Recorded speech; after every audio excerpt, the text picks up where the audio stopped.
Good evening, everyone. Welcome to this year's edition of the MIT Yachting Club Winter School. We really thank you all for joining us tonight.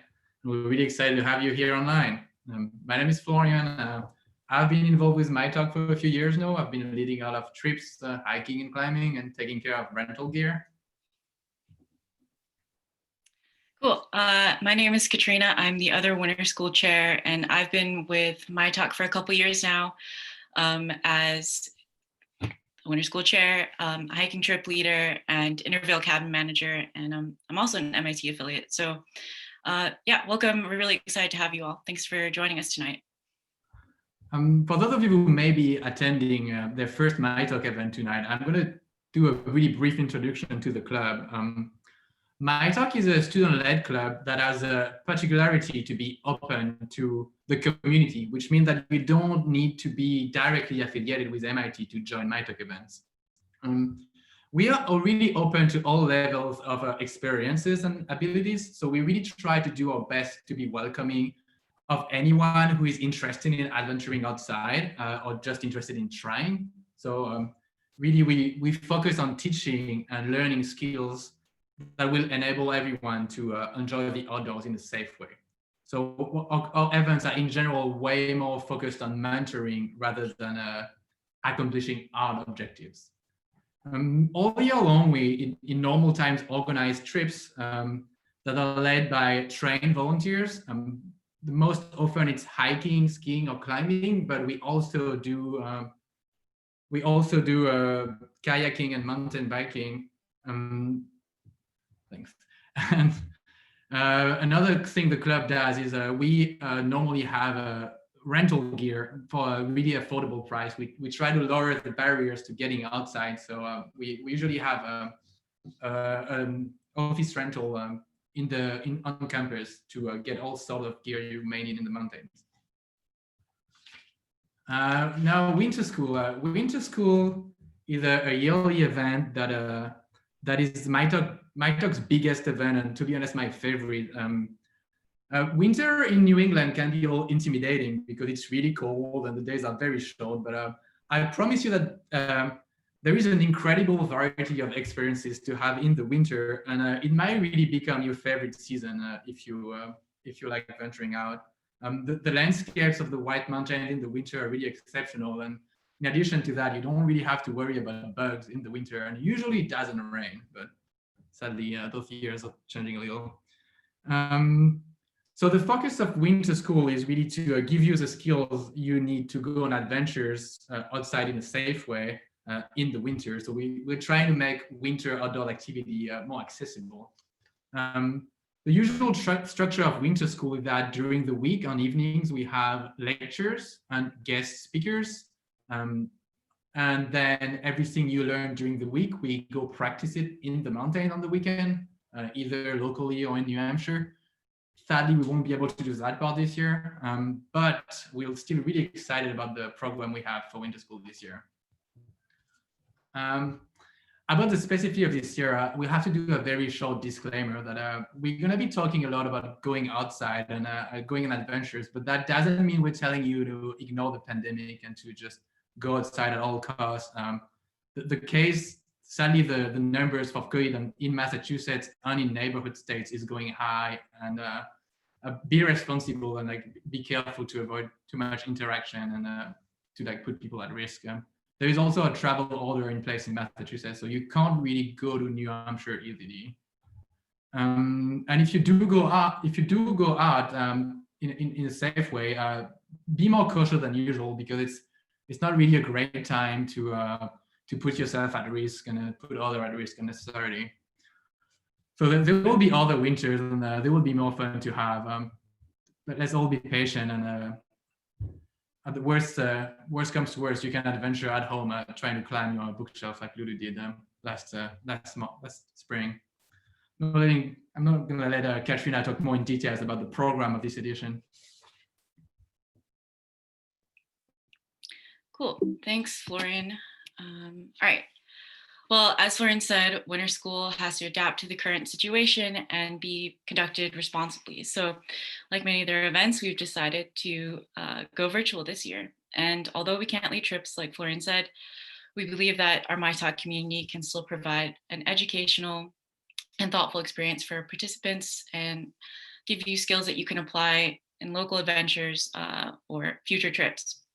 So with Virtual Winter School going forward, we're going to have lectures every Thursday, starting at either 6:30 or 7 p.m.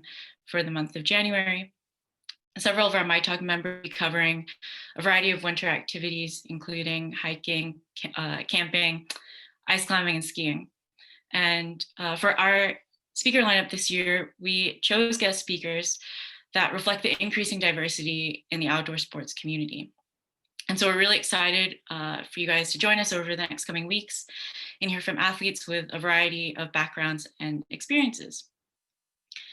So another thing with lectures going forward, we'll be having Q&A starting next week. So you'll be able to submit questions that you have for our future speakers. We'll try to get them a week beforehand, so look out for Google Form. And we'll select a few and give them to our speakers and hear what they have to say. Another thing that we'll be introducing is quizzes. So to make this very engaging, we will be hosting a few raffles each week. At the end of each week, we'll send out these quizzes, and the highest scoring participants will be entered into the raffle, and the winners will be selected from that. And some of our prizes include the much beloved MITOC Sour Patch Kids. So get pumped for that. It can fuel you on your sends. Yeah. So another thing that we'll be introducing, again, to replace the fact that we can't be having these discussions over free pizza in like our super crowded MIT hall, we'll be having group discussions on specific interests at the end of week 2 and 3. And those discussions will be facilitated by MITOC trip leaders and officers. And so that will be a great opportunity for participants to ask questions that they've always wondered about and meet other outdoor enthusiasts virtually. So a great opportunity to socialize and learn more specific aspects of going outside. So we'll also be recording each of these lectures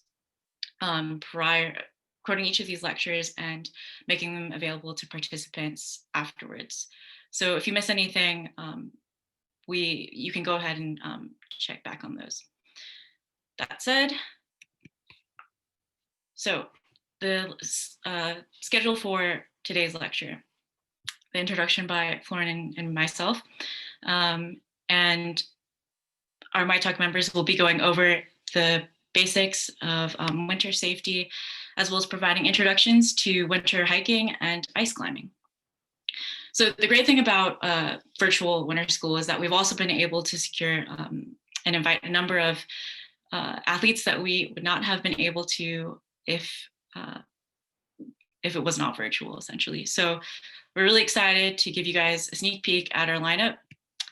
Next week, we'll be hosting Savannah Cummins and Anna Pfaff, both climbers for the North Face. They'll be talking about some of their favorite adventures, sharing photos and videos, talking about how they got to where they are now in their career. So really psyched for that. During lecture 3, we'll be having David, Natalie, and Ben talk about winter camping and skiing, so providing more information on that. We'll also be hosting Elizabeth Sagoon. She's an ice climber for 30 Ice Climbs for Equity, and she's also a neuroscience PhD student. We'll also be hosting Nick. He's a mountain guide based in New Hampshire. He's been on some really amazing adventures, and I'm sure he has a lot of beautiful pictures and videos to show from his trips. So we're really looking forward to hearing from all these speakers. And then the final week, we will be hosting Andrew Drummond. He's a New England-based athlete specializing in backcountry skiing. He from Ski the Whites. We'll also be hosting Corey Waldring. He's an ultra runner for the North Face. And Hillary McCloy, she is also a New England-based athlete, physical therapist, ultra runner, and skier. All that said, let's begin with lecture 1. David will be talking to us about winter clothing, what to wear, how to layer and things to look out for. So I will pass it on to David.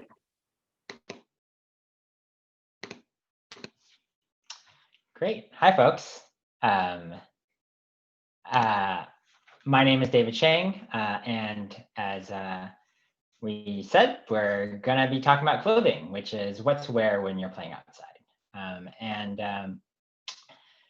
You know, it's a new year, and a new year is time to reflect. And, you know, given that this lecture is about clothing, you might ask, well, David, did you reflect upon clothing? And well, you know, I'm happy to report that I did. I'm on a lot of video chats for work. And so, you know, I've thought about which tops and which accessories make me look best on camera. But more seriously, I think really what I've been reflecting on is exactly how many days can you wear the exact same pair of sweatpants before it's not okay. Luckily for us, winter clothing has basically stayed unchanged. You are human. Sorry to tell you that if you didn't already know. We have no fur, we have no feathers. We have no real good way for us to regulate our body temperature. And this is why our ancestors used their brains to create clothing, right? And it's our job to use our brains to figure out what type of clothing to wear and when to wear.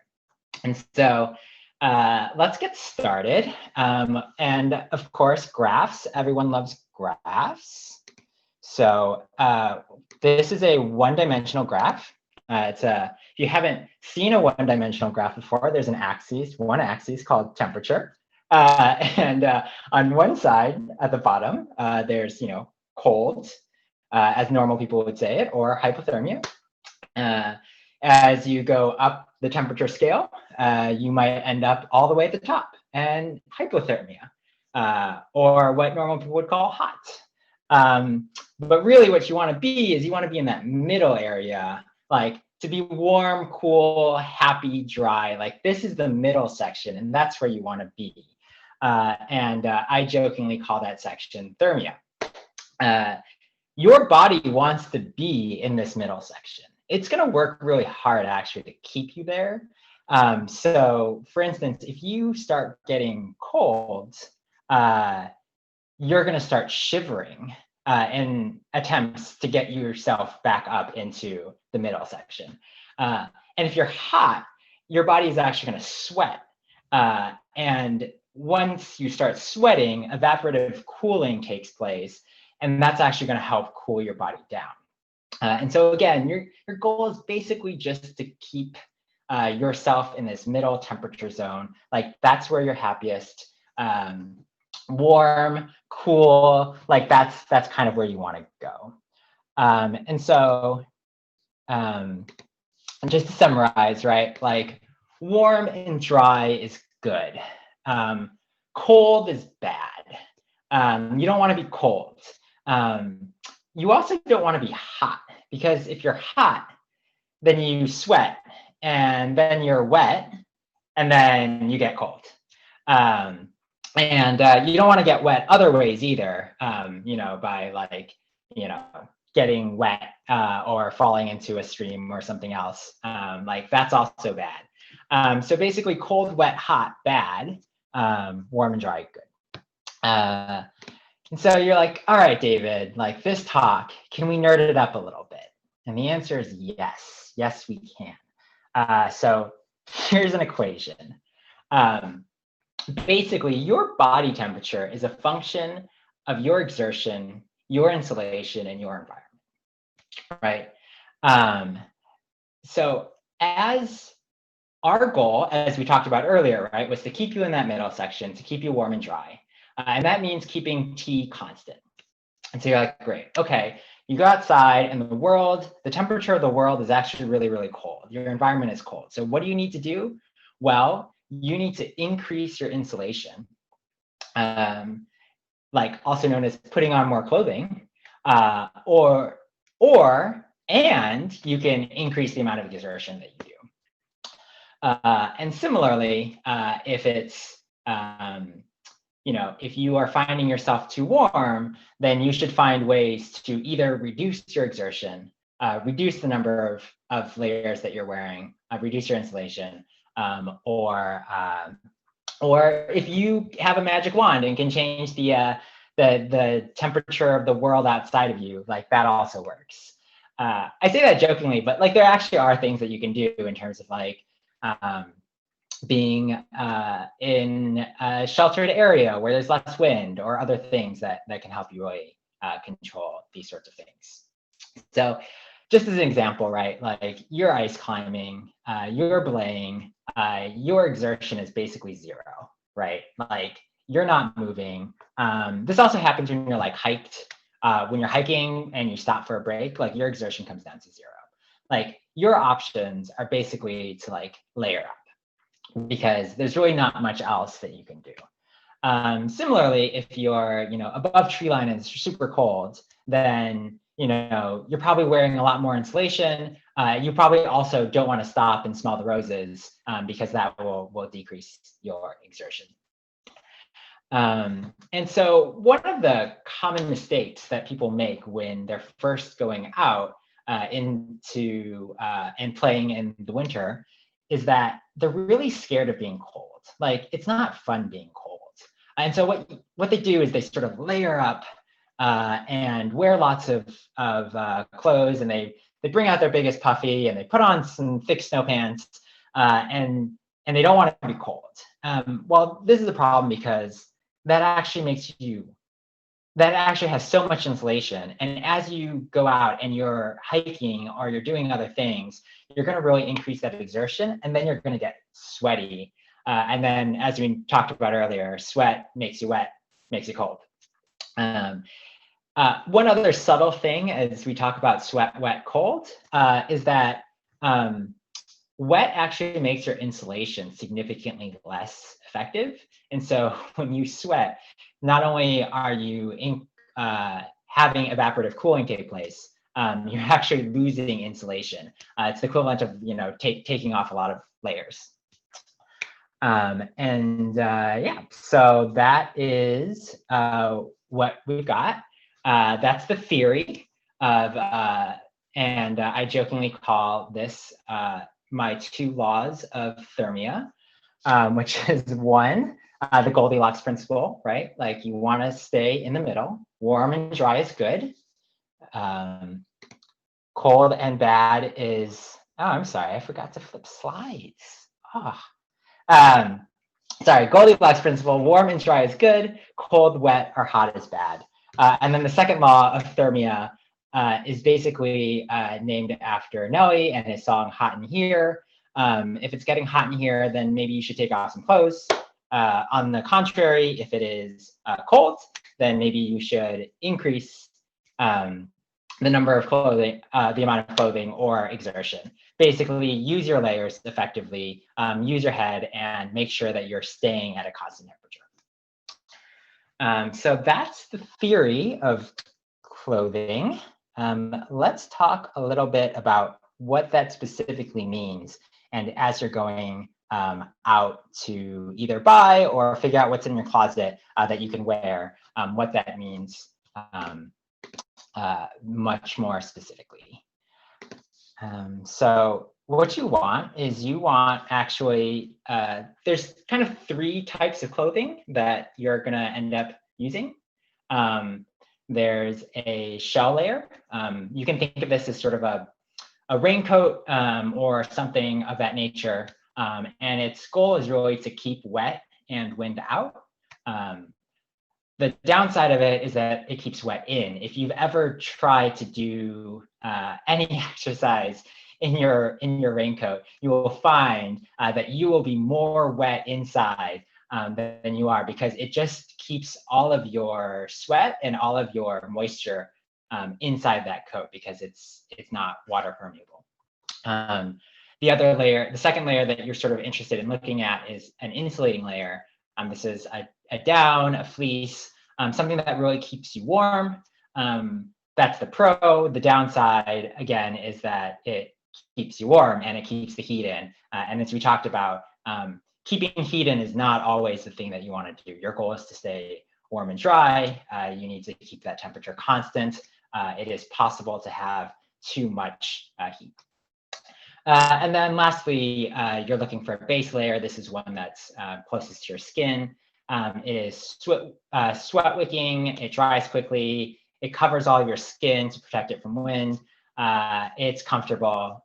There's really no downsides of base layers. They're pretty much great. And so these are just some pictures of what you might expect, how you might layer them. Again, obviously these 3 layers of shell, insulating, and base, they apply to your body. They apply to your legs. They also apply to your hands and feet. You can have sort of a shell layer, insulating layer for mittens, and a base layer, sort of liner glove. So these are sort of things as you're thinking about what to wear and what to buy. It's worth noting, I think, that a lot of us have built up our systems over time. And you also don't need the fanciest version of all of these things. You know, like it's often up to you based on what you think is worth it, based on what you do. But I would recommend sort of building these things up with time. You know, maybe not drop, you know, a couple $100s to the most expensive stuff. We actually have an entire lecture about this later that will talk about this more. But just wanted to let you know, as I'm running through this litany of things, just know that, you know, you got to build up to these things, and there's adjustments that you can make as you go. Just trying to help you understand sort of the theory of what you're looking for. So as you're going shopping, some of the things that you're looking for specifically around shell layer, some brands, Gore-Tex, Event, NeoShell, these things all will claim that they're waterproof and breathable. It's the equivalent of, like, I put that all in quotes, like especially breathable. It's like, you know, your sugary childhood cereal that says like we're super healthy, we've got vitamins.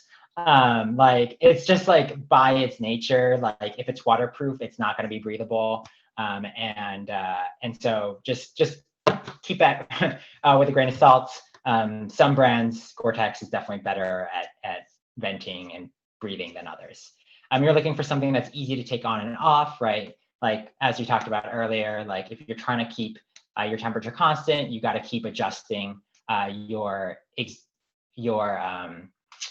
insulation, which means that, you know, you might be taking on and off your shell quite a bit.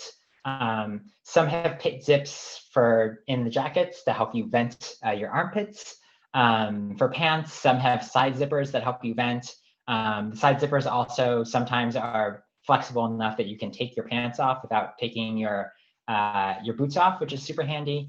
You're also looking for sort of hoods on jackets. For insulating, you're looking for down, synthetic insulation, wool, fleece. What you don't want here is you don't want cotton. You don't want to wear jeans. You don't want flannel. The problem is that they are cotton. They don't wick sweat. So they tend to stay, they get wet quicker. They also do worse at insulating when damp or wet. None of these things that I named earlier, none of these things that I named earlier, either the down, synthetic insulation, wool, or fleece actually do super well when they're damp or wet, but cotton does significantly worse. Again, you're looking for things that are easy to take on and off, multiple layers. You prefer multiple layers rather than sort of one big jacket that you had to go all or nothing on. And then for base layers, wool, polyester, synthetic, silk, just not cotton. And I think it's important here to mention that you really need to sort of start to learn your own body. Like everyone is different, and you should really start to know yourself. You know, you might be someone who gets, you know, cold really easily. You know, you're the one who's got cold hands and feet and are going around, you know, torturing your significant other by touching them. You know, or you might be someone who is just generally really warm, in which case you might want to tone down on some of these layers. You know, others of you, will you could run a marathon in a tropical rainforest and like you come out with like perfect hair and like perfectly dry, right? Like, and then like there's the rest of us where like just the sheer act of like putting on clothing to like athletic wear will like make us sweat and look like we've gone swimming. So each of these things just gotta for yourself. It's important to sort of pay attention to your hands and feet. Your body, as we talked about earlier, does a lot to make sure that you stay in thermia, right? Like in that middle zone. It does that shivering thing, it does that sweating thing. It also does something called core shell shunt, which is basically that your body is really interested in preserving the things that matter to it the most, which is your brain and the things that keep your brain alive, namely your heart. And it cares, it likes, but it cares slightly less about things like your hands and feet. It frankly thinks that you don't need them as much. And so if it gets really cold outside and you start getting really cold, your body's going to prioritize and hold the heat in. And that's going to mean that your hands and feet get cold. So bring extra gloves. They tend to get wet from snow and touching things. Have a replacement. Same with socks. They tend to sometimes get wet, and you're never going to regret having an extra pair of socks. Have some gaiters. Gaiters are things that go over your boots that keep your socks wet, or maybe your boots have built-in ones. You're looking for a nice pair of winter hiking boots that will keep you warm as your toes warm. And make sure that you pay attention and have boots that fit well. And if you ever start to feel like you're getting blisters, make sure that you're addressing those earlier.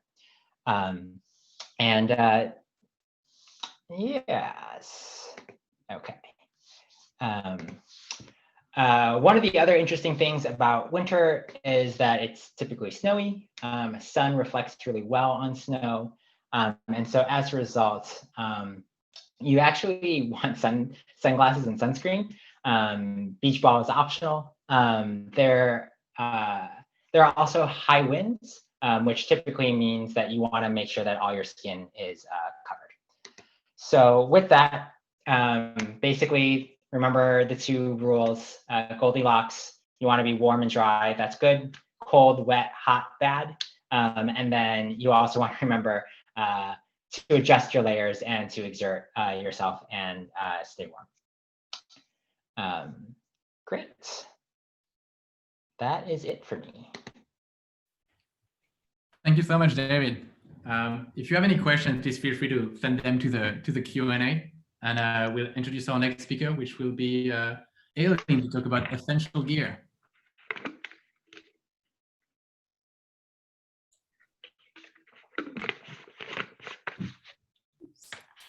Okay, can everyone see my slides? Yes. Sweet. So hi, everyone. I'm Eileen Devlin. I'm actually a grad student in the econ department at MIT. And I've been involved in MITOC since I started at MIT, which is like 4.5 years ago now. So it's been a while. But so I'm going to talk about basic gear, the essential gear that you would want to have with you on a winter trip. So see, we have this picture in the background. I didn't know we can't see your slides anymore. Oh, you can't see my slides anymore. That's awkward. We're seeing like your desktop with nothing on it. Okay. Oh, it's because I moved it over to the screen that my camera's on, so I'll be looking at you guys. Okay, let's see. Well, I just won't be looking at you. I'll be looking at my slides. So sorry about that, guys. Okay, so people carry large backpacks when they go hiking in the winter. So what would you want to put in them?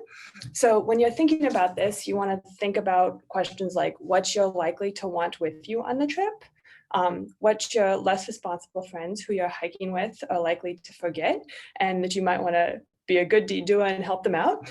And then also the types of things that you'll want to have in an emergency. So you don't necessarily expect to ever use this, but if something goes wrong, you'll want to have it with you. The one caveat to, I guess it's not one caveat, the big issue with this is that smaller and lighter packs are much easier and safer to carry. So if you want to go on a long hike, that's much easier to do if you're carrying less weight.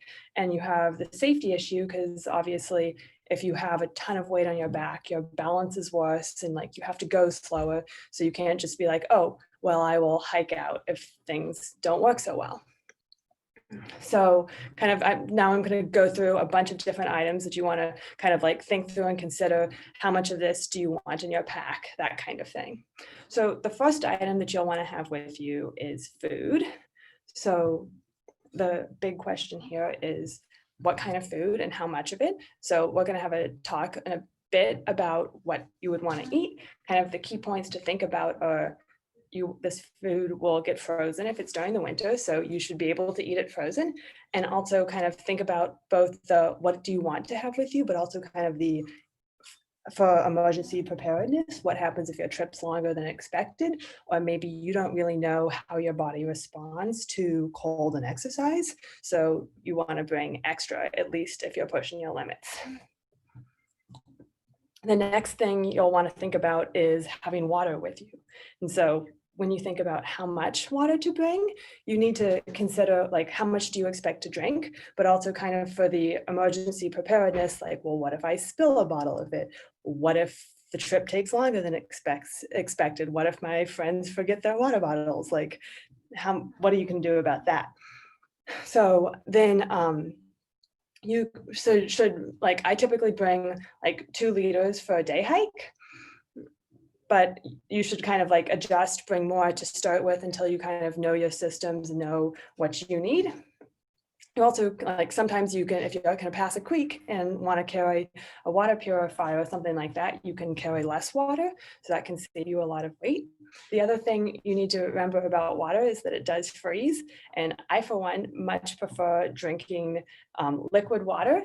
And so you want to insulate your water bottles and also carry them upside down because ice floats. So you can end up with a cork of ice at the top of your water bottle that will make life difficult. Then we just learned about clothing, what you want to wear. You also presumably want to have some of it in your pack because, for example, like what if the wind picks up? It's usually colder at the top of the mountain than the bottom of the mountain and windier. So you want to have some extra layers. Then kind of when you're thinking about emergency preparedness, that type of thing, it's like, what if something doesn't go according to plan? It's relatively common for creek crossings to go a little bit wrong and people get their feet and their boots wet. And then that may be very dangerous in the winter. If anyone's read To Build a Fire, you know that for sure. So extra socks work well. I've actually I put on like dry socks and then put plastic bags over my feet. So that way I kind of have a barrier between my dry socks and my wet shoes. So you want to kind of think about like, what are the risks of something like this happening? And is it worth it to you to carry that extra stuff to be able to deal with wet feet or something like that? Then other items that you'd want to consider are kind of the things that you'll need to get around.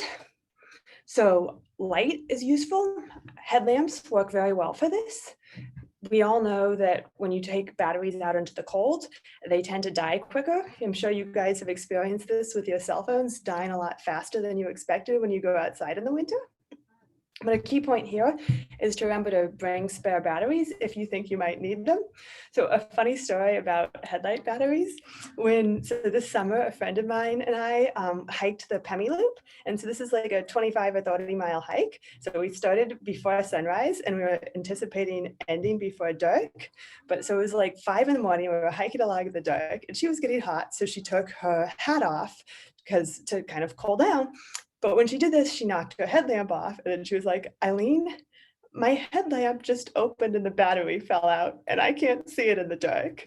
So I used my headlamp and tried to see her battery, but batteries kind of look like dead leaves. So we couldn't find her battery and we didn't have any spare batteries. So it was just like, well, what shall we do? We have the 2 of us with 1 headlight and it's dark. Sunrise isn't for another hour. So you want to be prepared. Anything can happen. Then another thing that you're going to want to have with you is the equipment that you'll need to navigate.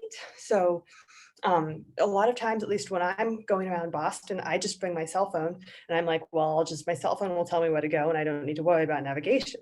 But you can't always count on your phone's GPS because one, you don't know like if your phone will still be alive because its batteries might die in the cold.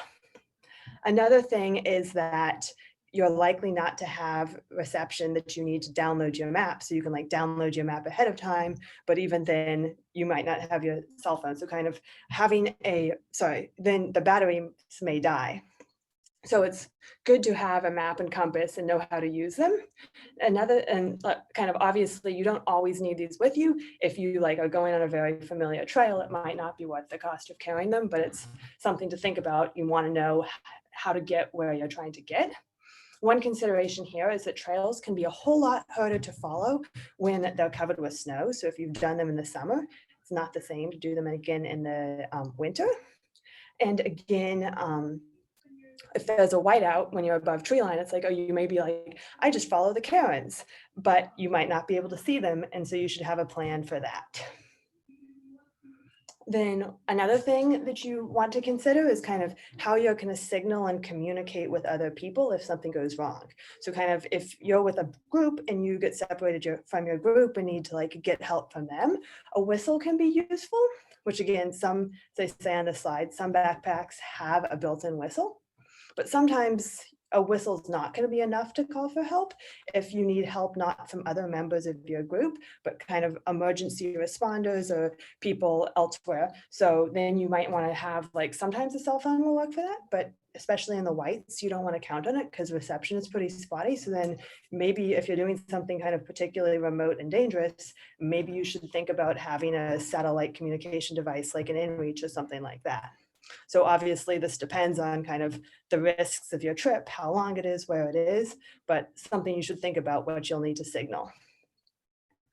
Then we've been talking a lot about how kind of what you want to have in your backpack for kind of typical, like you're probably going to use, maybe different from like something might go wrong. A first aid kit is one of those key examples. You kind of hope you never want to use it, but it's still good to bring it with you. So then you need to think about what types of injuries you should be prepared to handle and like a way to kind of help make it so that you can deal with more injuries without making your first aid kit too gigantic is other items that can double for first aid. So you can use like hiking poles or something if you need a splint or something like that. Then obviously you'd want to bring any medications or inhalers that you need on your trip with you. And a key point there, in the winter, make sure you know whether or not they can freeze. And then you should also know something about the people. If you have a relevant medical condition, you want to make sure that people in your group know that, because like information is part of kind of the things that you're carrying.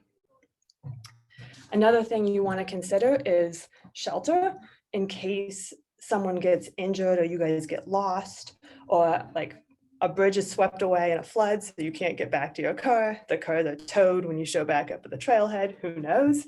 So kind of this is a, like, what are the risks of spending the night? And if you have to spend the night, how bad will that be? So kind of like, feel like if there's basically any risk of having to spend the night, I'm typically in a situation where I'm like, I want to at least survive the night. It doesn't have to be pleasant, but you should have at least enough that you won't freeze to death or get frostbite or something like that. Then another thing you'll want to be able to do is start a fire. This can be useful for staying warm, melting drinking water, signaling. So kind of lighters are not often functional in the cold because you can't get the spark to light the butane or whatever's in them. I always forget. So waterproof matches are pretty foolproof here. And then you can use things like Vaseline soaked cotton balls or like pieces of tire as tinder, or you can just go old school and figure that you could like carve a piece of wood into small pieces and light a fire that way. Then once you've kind of considered like all of these different categories, but these aren't really items that like you need to have these items, but like a category, you should have a plan for like, what's your plan for fire? What's your plan for shelter? That kind of thing. Then, then you should have a way to carry all of this. So large backpacks are good for this.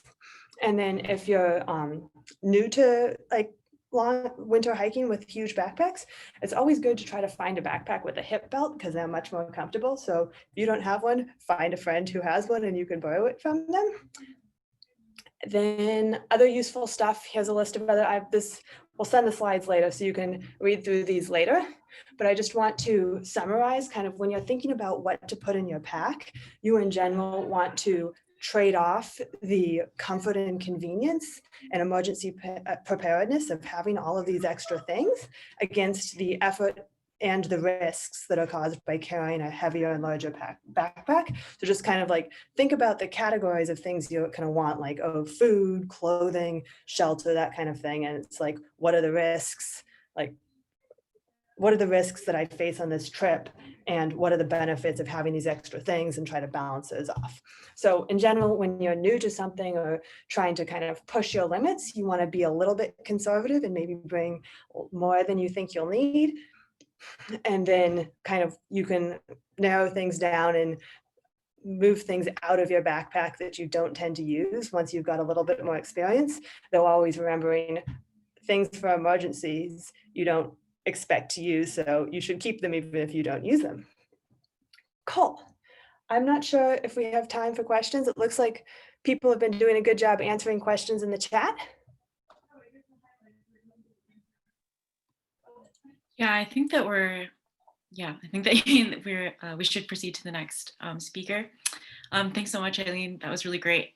And you've given a great summary of essential gear. So now we're going to hear from Connor Williams about affordable gear.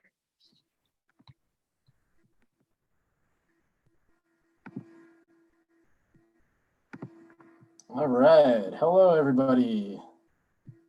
Your friendly neighborhood MITOC gearhead here.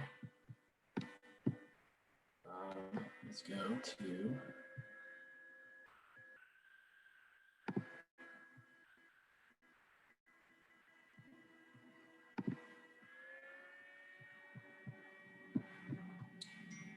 sorry. All right, I'm here to tell you how you can get cheap gear that is also useful and can help you to stay safe in the mountains in the winter. So there's unfortunately not going to be any pre-trip emails from Mount Washington this year, but they're typically very, very lengthy and have a very large list of required gear that you might need. You might be overwhelmed by all these big words and all this stuff that you are going to need to stress to not die, basically, but don't be daunted by how much stuff that you might need, and don't be daunted by the potential cost. Not everybody needs to walk around wearing Arc'teryx or 100% wool cashmere sweaters all the time. So I'm basically just going to go over, before you buy anything, what are some of the things that you can do? What are your options on hand? How you can make do with what you have, as well as some of your options are online for finding cheap stuff. So first thing, consider what are the options? What might you already own that can be useful to preventing you from not dying in the winter? Basically any clothing. If you haven't looked at all of your tags in some of the clothing that you have, check and see what you might actually have on your own. Basically anything but cotton, because cotton, as you've learned from David, retains water. Any pants that can be useful. Socks, wool socks are the best, they're the warmest. Gloves, mittens, hats, scarves, anything that you might be able to wear around the city that maybe you don't mind getting sweat through. And rain jackets, they're not the most technical shells, but they'll do you just fine for a bit. What can you borrow? Basically, you could say, hey, like, oh, I want to go on an above tree line trip and I don't have any eye protection. I need eye protection. Hey, I have this, like, my friend Kiva has these super cute purple or pink ski goggles. Like, maybe I can ask her, can I borrow your ski goggles for the weekend so I can go on this trip? Basically, I mean, if you're here in MITOC, you might have some friends that also go outside and are willing to lend some stuff with you that is a better tool for the job. And you can also always lay out all of your gear to make sure that you have everything before you end up going on the trip.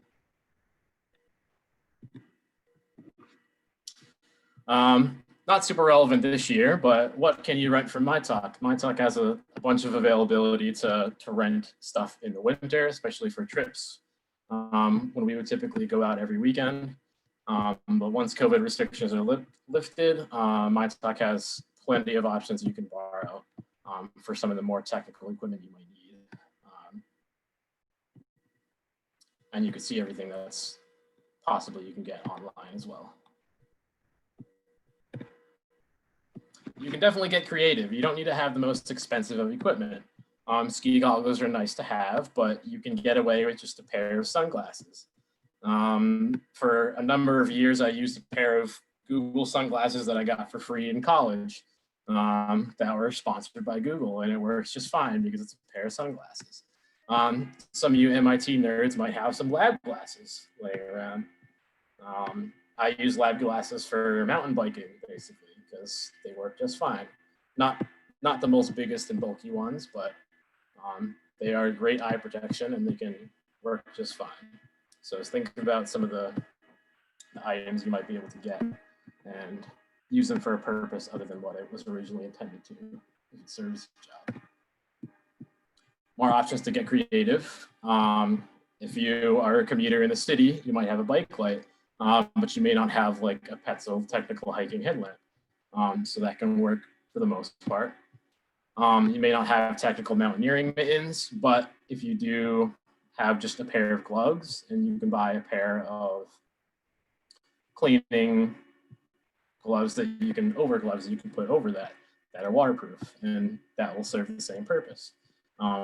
You can engineer some insulating sleeves with some bubble wrap or any sort of options. Wool socks are also a very good option for Nalgene sleeves. And pants, if you just have a pair of rain pants and fleece PJs, are going to serve the same purpose as some insulated mountaineering pants. How you can find a pet quick bargain. More dog pics for good show. What can you find near MIT if those of you are actually still around campus and in Cambridge? Secondhand stores are great. The Garment District, Goodwill, any other thrift stores, basically, you can find some really good deals, just kind of go around. I know the Garment District has like an option where you just literally buy by weight.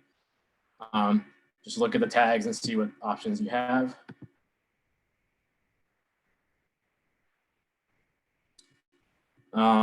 General clothing stores around that are basically just get cheap stuff.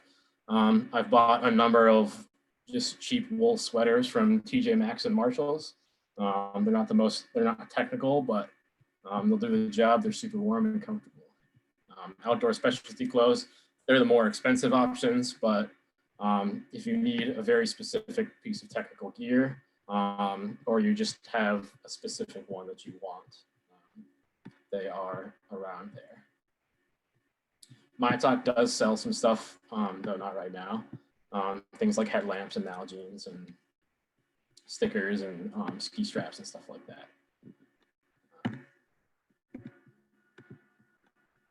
Online options. This can, in this day and age, this can be some of the best things that you can do. MITOC actually has a MITOC gear email list that fellow MITOC members can email that when they have gear that they might be willing to sell. You can find some really good stuff that goes up from your fellow adventurers, as well as you can just ask general gear advice is something that I've seen on that email list a lot as well. You can use Craigslist or Facebook Marketplace or stuff like that to see what some of the stuff you have in the general area. You can find some good deals, but you may not have access or like a car access to be able to go to some of the places to pick these up. Facebook Marketplace definitely has that option to ship sometimes. More specifically, technical websites online like REI or Backcountry. They can be some expensive, but they also have options that you can find deals just in general. And some of the cheaper options that you can still do, just a pair of frog togs, which are fully waterproof that you can get at Dick's Sporting Goods. They're cheaper, they may not last as long, but it'll serve its purpose for a trip or a winter if need be. Steep and Cheap as well, it's an affiliate with Backcountry. There are so many options that you can do, and some of the options that you can see for comparisons between different jackets that you could do. There are tons of review options and review sites online, Outdoor Gear Lab. Every single year that they come out with new stuff, Outdoor Gear Lab reviews it, and they'll tell you which jackets are good for specific purposes, and also what the prices actually are, but sometimes not the most affordable prices. So this is just a general overview of what you can actually do. Places that are in the general area of MIT, Goodwill, thrift stores and stuff like that, really great options for signing just cheap stuff that you're totally willing to use and abuse. If you have a car, you can get outside a little bit more to get some more specialty stores.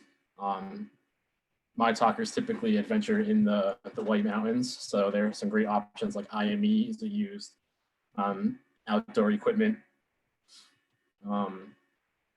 outfitter store in North Conway, as well as Rack and Mountain in Intervale. Online, there's tons of options that you can basically do. Some of the cheap ones would be Gear Trade, Steep and Cheap, Backcountry, as well as Facebook Marketplace and groups like that, as well as eBay. You can definitely find some good stuff on that. So get it out there. If you're worried about trying to find something, there are definitely options that you can get for cheap gear. More dog pictures. All right, thanks everybody. Well, thanks, Connor. Love pictures of Kiva. She's one of the best MITOC members in history. Cool. So our next speaker is going to be Evan. She's going to talk to us about the eating, drinking triangle.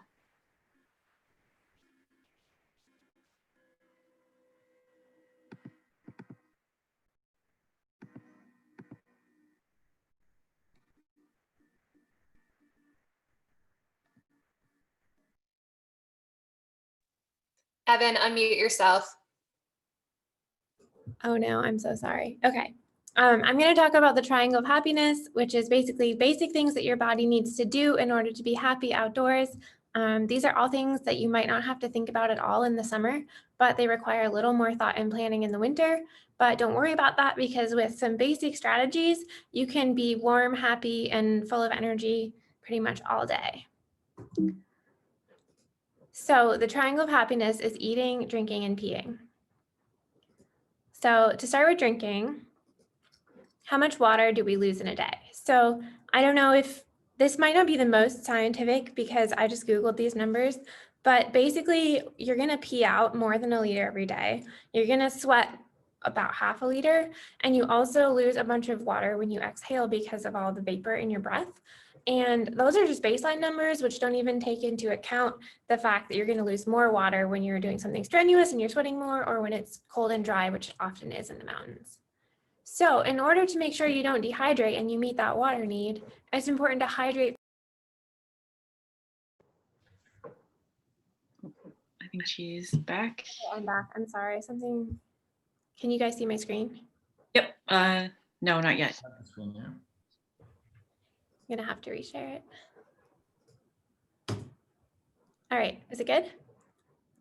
Yep.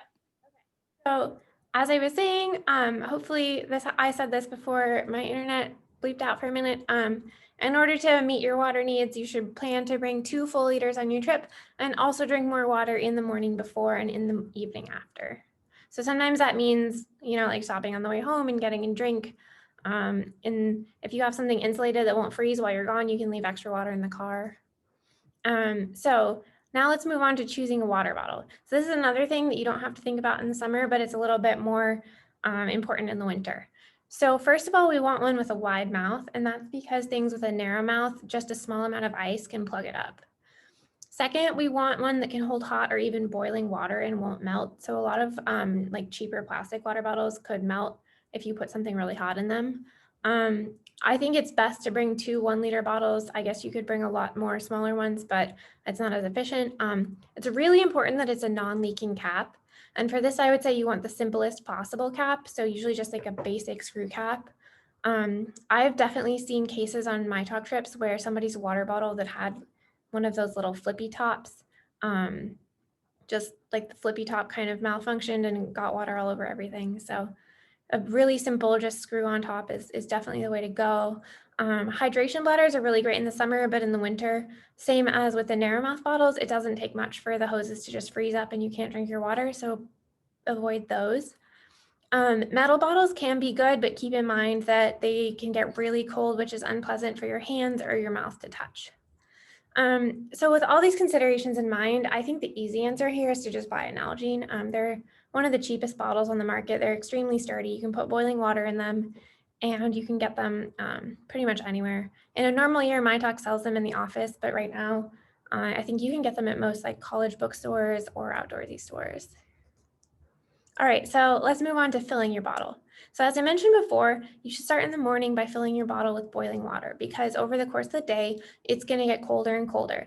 And on some winter trips, you really just need to start with boiling water for it not to end up frozen by the end of the day. So I know this has been a tradition in MITOC trips to go to Dunkin' and get boiling water. That's not a good idea during the pandemic. First of all, I don't know what their policies are about that, and I would assume it's changed. And second of all, like they don't really like it. So fill your water bottle with boiling water from your stove or your kettle before you leave home. And, you know, just be done with it, have it set from there. You can also add some flavors and nutrients to your water. So this is kind of like depending on personal preference. If you think you need a little more sugar or energy, you can add electrolyte powder, instant coffee, or something like that. Just keep in mind, again, if something spills, water is better than if it's got like sugar or sticky stuff in it. So it can be good if you really need that extra energy, but also comes with a bit of a risk. All right, so Eileen touched on this briefly, but storing your water bottle is something that is a little different in the winter than the summer because of the way that it will freeze. So first of all, I think it's pretty intuitive that you want to put something warm around it so it doesn't lose heat to the environment. I always just use a wool sock. I think that's probably the most common thing you'll see. If you have one of these like commercial water bottle cozies, those are technically better than a wool sock, but a wool sock is perfectly fine. You can also take some bubble wrap and make it into like a little cozy for your water bottle, which works pretty well. And so it's also really important to put it in your bag upside down. And this is because bottles of water freeze from the top.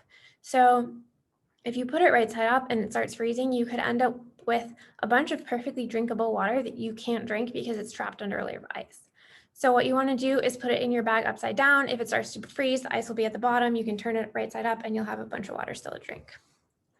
I think a really good system for keeping your water warm but also accessible is to have one inside your backpack to stay warm and one in an outside pocket where you can easily get it. We usually try to take pretty brief breaks in the winter because it's really cold, so you don't want to have to spend a lot of time digging around for your bottle. All right, so let's move on to the next point on the triangle of happiness, which is eating. I have a little Zoom pizza hat for this part. So it's important to think about your caloric needs in the winter and how those might be the same or different than they are at other times. So your metabolism is actually the most important thing keeping you warm. Clothing can only retain the heat that your body's already producing. So the winter is really not a good time to think you can get away with less food or think about, reducing sugar or something like that. Like your body is going to burn through so many calories just to stay warm, even if you're not, working your hardest. And if you're walking uphill, you're going to need that much more energy. And on top of that, sometimes the conditions of winter trips mean that you actually feel less hungry. So you need to really make sure and eat even if you don't feel like it, because whether you know it or not, your body's burning a lot of energy. So there's a whole bunch of nutrition science, and people who are outdoor athletes can get really into it. And again, you'll learn your body and you'll know what you need, but some good rules of thumb are to eat something every 1 to 2 hours at least, and to eat about 200 to 300 calories every 2 hours. So both these snacks that I have pictures of, a Justin's peanut butter packet and a giant Snickers bar, are about the amount of calories you need to eat every 2 hours. So if you think, okay, I need to eat a giant Snickers bar every 2 hours and you're going to be on the trail for like all day, you might need the equivalent of 4 giant Snickers bars just to keep your body going all day. But unfortunately, you might not feel the best if you just eat giant Snickers bars all day, every day. So it's good to think about the different types of food and how those all contribute to keeping you happy and full of energy all day. So sugars can provide a really quick hit of energy, which is important if you're starting to feel kind of crappy on the trail. You can eat a little sugar and it'll give you a boost. But it's also good to have some complex carbs for more sustained energy so you're not peaking and crashing all day. Fats are another good source of long-term energy. And finally, proteins are important, but that's more of an end of the day food when you're thinking about replenishing your body. So yeah, I tend to think about mostly sugars, carbs, and fats over the course of the day. So before you even get out onto the trail, you're gonna eat your breakfast. I know a lot of MITOC trips stop at Dunkin'. You can do that on your own if you go on trips this year. The Dunkin' bagel sandwich is an excellent source of carbs, fat, and protein. And then when you're on the trail, plan your snacks to have a mix of fast and slow energy, so sugars and carbs, and also salty versus sweet or different flavors that you like. I personally find that a lot of snacks that you eat on the trail taste like either peanut butter or chocolate, and I get really sick of both of those things. So I have started to seek out things that are not just peanut butter and chocolate. An important thing to think about for snacks is you should be able to eat them quickly because you won't be able to stop for very long if it's very cold. Lunch is basically a big snack in this context. Don't expect to be able to sit down comfortably for a long time and eat in the cold. So for your lunch, you should just plan to have basically a larger quantity of your basic snack foods that you can eat while walking or you can eat during a quick break. And then finally, dinner is a time to refuel and take care of yourself. Since all your snacks were probably sugar and carbs, you should try to balance that out and get your protein and your salt to refuel your body after working hard all day. So this is a PSA about frozen food. Eileen talked about this earlier, but frozen food is not tasty. It takes a long time to eat. Your body wastes energy thawing it in your stomach, and it can even break your teeth because it gets really hard. So we really want to avoid frozen food. But the good news is not all food freezes, or if it freezes, it's not hard and you can still eat it. So a while ago, I surveyed a lot of MITOC leaders and asked them all for their best winter food hacks that they had discovered over years of going on trips themselves and learning from their friends. And these are some of the best ones that we've all collectively come up with. So if you want to take a screenshot of this page and think about it while you're planning your next snack, that might be a good idea. I want to mention just a couple of these that I think are especially delicious. Trail mix and a Nalgene is a great way to just have some trail mix, easily accessible. You can just eat it while you're walking. You just like dump it out of the Nalgene into your mouth. One of my favorite foods is quesadillas because it's both bread and cheese together and it tastes delicious. You can cut it into little pieces. It's really the same texture when it's frozen as when it's just like in the fridge or something, so it's pretty tasty. And I also really like dried fruit. My personal favorite is dried pineapple rings, which you can get at most grocery stores. So the other thing is you might want to repackage and store your food differently. So think about how it will feel to open that tiny little Snickers bar wrapper with your big gloves on. Like it might be kind of impossible and a little piece of plastic might fall in the snow and you have to try to pick it up and it's kind of annoying. So it's a good idea to repackage things, take them out of their wrappers, put all of your chocolates together in a Ziploc. Things like that can just make a little difference and save you some time. All right, so the final point on this triangle is peeing. So basically, you don't want to avoid drinking, so you don't have to pee. Peeing is important. You don't want to be uncomfortable. You don't want to be thinking about that the whole time. Your body again is going to waste energy heating up this like thermal mass in your body. Also, peeing is a great indicator of how well you're doing on hydration. Obviously, if your pee is really yellow, you should drink more water. Some people are not as comfortable peeing in the woods as others. So if you're comfortable, you should lead by example. Just go pee as many times as you need to. And then finally, please take a couple steps off the trail. Because one thing about the winter is you see where everyone's peed. If you're on a popular trail, sometimes you just see so much pee, and it's really not a great wilderness experience. So in conclusion, these are sort of the main summary points of the triangle of happiness. So for your drinking, you want to think about your liquid being hot, insulated, and upside down. If you're eating, you want to think about fast and slow energy. You want to think about food that doesn't freeze, storing it accessibly, and planning for all of your caloric needs throughout the day. And then finally, for peeing, you want to think about peeing as an indicator of your dehydration, as a way to keep your body comfortable and functional. And obviously, like you want to drink until your pee is clear.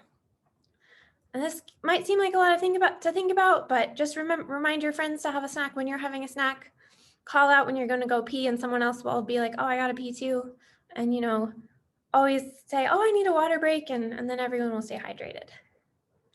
All right, thank you.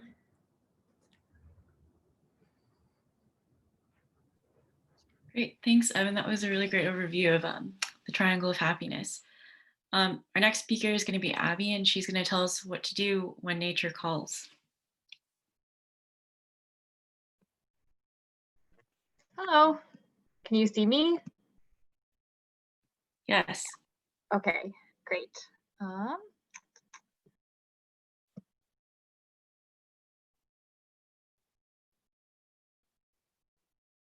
What happened? Oh, here we go. Okay, sorry. Too many things open, as usual. Okay. All right, so now we're going to have a whole lecture that's largely focused on the third part of the triangle of happiness. So when nature calls, how to pee in the woods, and other personal things. So in order to be happy in nature, you need to take care of your body. So like Evan talked about already, one of the things that you need to do is to pee. Also, in addition to drinking water, you should be eating food, so you're gonna have to poop. And there are other things that you have to deal with too, like menstruation and taking medications and making sure that you can see. So this lecture is gonna cover some things that are specific to your body, anatomy, gender, sex-specific issues. And we often think of these things as being sensitive or personal, but they are relevant in the woods. And addressing needs related to these things as they arise will help you be happy and comfortable, and it will actually help your group be more efficient as well. And then, of course, in addition to taking care of our body, we also want to take care of our environment, which means following leave no trace principles. And for most of the topics that we're going to talk about in this lecture, that means disposing of waste properly by packing it out. Okay. Sorry, can you see? You can't still see my screen, can you? No. Okay, I don't know if there's a way that I can see the chat and my slides. Anyway, okay, so how to pee in the woods. Yeah, this is something that you should be doing on pretty much any trip that you go on, unless it's just like a short local walk in a park. So it's good to get comfortable doing it. And the first step starts before you even leave home, and that's planning ahead and bringing the supplies that you need. So I like to bring toilet paper in a little plastic bag, like sort of. Javier, sorry to interrupt. You're not sharing any slides. Is that what you? Oh no. Okay. Sorry.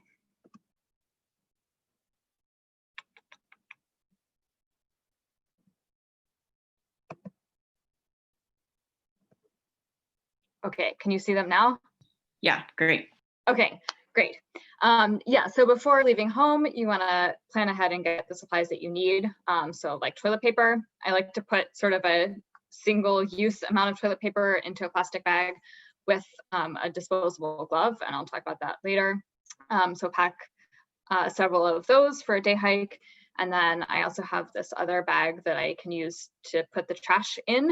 So then I'm prepared to bring it back with me after I use it. Once you're on the trip, when should you go? Whenever you need to. Within reason, though, you should try to coordinate with your group so that like you're peeing while other people are also taking breaks. And if your trip is going to go above tree line, it's way more comfortable to go to the bathroom before you get above tree line. And usually the group will take a break anyway to like layer up before you get to tree line. So that's a good time to go. And where should you go? Evan already talked about this, but you want to go off the trail unless it's like dangerous whiteout conditions or you're on like a knife edge or something. And also stay away from water sources. So at least about 50 steps.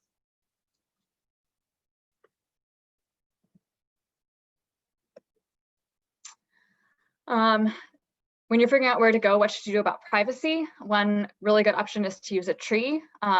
They're also good for balance, and actually trees that are completely covered with snow make like a great privacy shield. So that's one really nice thing about snow. If that's not convenient, you can just tell your group mates that you're going to go to the bathroom and ask them to look away. And if you're camping, the group should designate a bathroom spot. So that helps with privacy as well as making sure that you're not like cooking right where somebody just went to the bathroom. And for hygiene, hand sanitizer is great, but in the winter it gets very, very cold. So an alternative is to use disposable gloves. If you buy like a size larger gloves, disposable gloves than what you would normally wear, you can put them on over your liner gloves, so you don't even have to take your liner gloves off and your hands can stay somewhat warm. You can like wear the glove to do your business. Then when you're done, turn the glove, like take the glove off by turning it inside out and then tie it up like with the toilet paper inside of it. And then it's already sealed and you never had to touch the toilet paper. And then, like I said, I normally pack in like little plastic bags. So then you can put this trash inside the plastic bag and then it's double sealed and you're ready to pack it out. As far as coordinating with your group, like I said, go when you need to, but coordinate among the group so that you're not having to take breaks with the whole group every 5 minutes. Let your group mates know where you're going. Don't just wander off into the woods. And yeah, when you're hiking with a group, you should be prepared to wait for others. Some people take longer to pee. If you are a person who thinks that you're taking longer to pee, people will wait for you. Don't worry about it. And if you're a person who is waiting while other people are peeing, it's a great time to drink some water, have a snack, layer, delayer, whatever. If you're doing an overnight, when to go is still the same. You should go when you need to. Like laying awake all night, being cold and thinking about how much you have to pee is really miserable, and you'll also be miserable the next morning. You have a couple options of where you can go. So obviously you can go outside. It's probably not as miserable as you think it will be when you're like laying in your warm sleeping bag. It is also really helpful to know where your headlamp and glasses are before you go to bed. So you're not like stumbling around trying to find shoes and you're in the dark and it's cold. The other option is to go inside the tent using a pee bottle. So people use a wide mouth Gatorade bottle or an Nalgene that is very well marked, so you don't drink out of it. And it needs to be well marked enough that you can tell even in the dark. And then if your anatomy doesn't already make this straightforward to do, there are like stand to pee devices or pee funnels, which are helpful for peeing into a bottle. And somebody mentioned in the chat right at the end of the previous lecture that they like using them also just to go to the bathroom while they're hiking. For these, I would definitely recommend practicing ahead of time so that you don't end up peeing on your pants. So like at home in the shower is a great option. And don't pee in your MITOC sleeping bag once you go back to being able to rent MITOC gear. All right, you also need to get comfortable pooping in the woods if you want to be outside for any length of time. When to go, same thing. You should go when you need to. Don't try to hold it for hours and hours. You will be miserable and it's not really healthy. Where to go can be a little bit more complicated. So if you're used to doing outdoor stuff in the summer, depending on where you are, you can often dig a hole and use that, as long as that's okay where you're recreating and you're able to follow leave no trace principles. But in the winter, the ground is frozen, so you can't dig a hole and often covered with snow. So the other option is to use the wag bag. So that's shown here. The basic components are, there's a Ziploc bag that everything comes in. Inside that, there's a little bit of toilet paper, although not necessarily enough. I would definitely recommend bringing extra. And then usually like a hand sanitizer or wipe. And then the main part is this larger plastic bag that has some absorbent powder, and you spread that on the ground. You use that to go to the bathroom. And then when you're done, you can put your trash in there, wrap it up, tie it so that it's sealed, and then put it in the Ziploc bag so then it's double sealed, and then pack that out. And you can buy wag bags during normal non-COVID times from MITOC for $2, or you can make your own using like a garbage bag and kitty litter or something like that. MITOC has 2 cabins, so if you're at the cabins, you can pee outside. You can use the outhouses, both of them have outhouses. And at Camelot, there's the composting toilet, but one thing to be aware of is that you should avoid peeing in the composting toilet in the winter because it can freeze, and that's tough to deal with the composting toilet. If you're a person who menstruates, it's great to become comfortable dealing with that while you're in the outdoors as well. So same as everything else, you should be prepared to deal with it as often as you need to, and be prepared to pack out your waste. Again, you need to plan and organize your supplies ahead of time. In terms of packing out your waste, a lot of people like opaque bags so that you can't see your trash. So you can either buy something specific or use like a Ziploc bag covered in duct tape. Gloves also come in handy for this. Wipes can be helpful for cleaning up. Be aware that cold and activity level can make your body respond differently. So plan to bring more than you think that you'll need, and remember to drink plenty of water.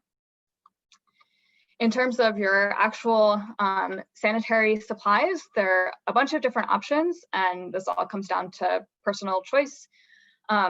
If you're going to try something new, I would recommend, again, trying it at home first and making sure that you're comfortable with it and you're prepared to deal with it. Things that are more familiar are pads. They're easy to deal with, good for overnights. They're bulky, so it can be more challenging to pack them out. And some people find them uncomfortable, but personal preference. For tampons, again, it's a little bit more difficult to deal with, and you need to be prepared to pack them out, the used ones. Gloves are really useful for changing them. You do want to make sure that you're changing them often, at least as often as you would normally change them at home, and bring more than you think you'll need. But if you realize that you need one and you don't have one, your leader also would have one for like an official MITOC trip in the first aid kit that they carry. Some other options that are less familiar to a lot of people, period underwear, are just absorbent underwear. They hold like 1 to 2 tampons worth. Some people think that they're more comfortable depending on the activity that you're doing. Obviously, they're underwear, so changing them would probably require like taking off your boots and your pants and your underwear and like putting all of that back on. So not really feasible to change like in the middle of a hike, but could definitely like change them at camp. And there's some brands listed. I'm sure that there are other brands as well. And another option is menstrual cups. So these, you put them in, they last for up to 12 hours, depending on flow. So great if you're going on a day hike to just like put it in and forget about it. Again, gloves are really useful for changing it. You do need to be prepared to empty it and pack out the waste, even though it's mostly liquid. It is a biohazard, so you can't just leave it behind. You can clean these with drinking quality water and soap, but not with hand sanitizer because that'll degrade the material that they're made out of. And there are also some similar options that are disposable. In addition, there are medical options. If you're interested in this, you should talk to your doctor. If you want to have sex in the woods, key points: be safe, don't use a MITOC sleeping bag, and if you're planning to use a condom, they do have like safe temperature or safe storage temperatures, which is basically between freezing and body temperature. So you don't want to have it just sitting below freezing temperatures. So you can put it in like a jacket pocket to keep it warm. And then again, you need to pack it out. If you use glasses or contacts to see, definitely bring them. For glasses, you should try them on with goggles ahead of time to make sure that they fit and it's not going to just totally fog up instantly. And if you're doing an overnight, make sure that you know where your glasses are before you go to bed. For contacts, if you have glasses, I would recommend bringing them too. Contact solution will freeze. So if you're doing an overnight, you can leave your contacts in, you can use daily wear contacts and store your unused pairs in a jacket pocket or sleeping bag to keep them from freezing. And hydrogen peroxide based contact solutions don't work if they fall over. So those are really challenging also to use in the outdoors. Other issues, medications. If you take any medications, bring them. Know their temperature limits. Again, you can store them inside a jacket pocket or a sleeping bag to keep them warm, and make sure that you have some extra in case you end up being out longer than you expect. And if you normally wear jewelry, metal gets very cold. So especially if it's somewhere that's easy to get frostbite, like ears or nose, you should be careful. And fingers tend to swell when you're hiking and shrink when they're cold. So things like rings are especially tricky, and I wouldn't recommend wearing anything that you would be devastated if you lost it. Okay, so yeah, just before you go outside, think about your needs, think about the environment, be prepared and plan ahead, and then have fun. Thank you so much, Abby. Next speaker will be Colin to tell us about driving in the winter. Thanks, Florian.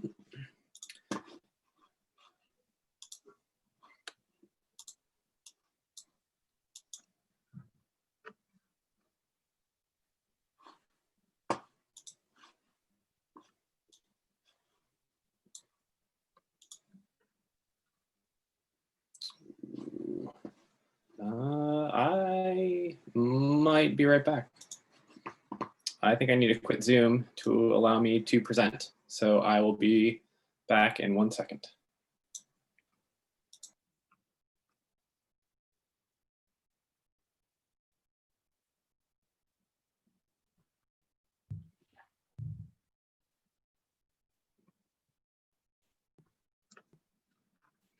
Someone in the Q&A asked about an anti-fog spray for glasses.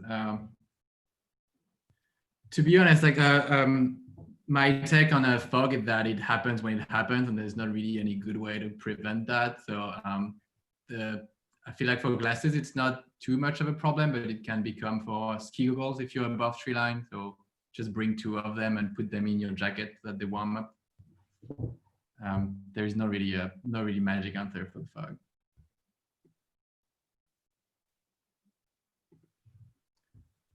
And it seems like Colleen is ready.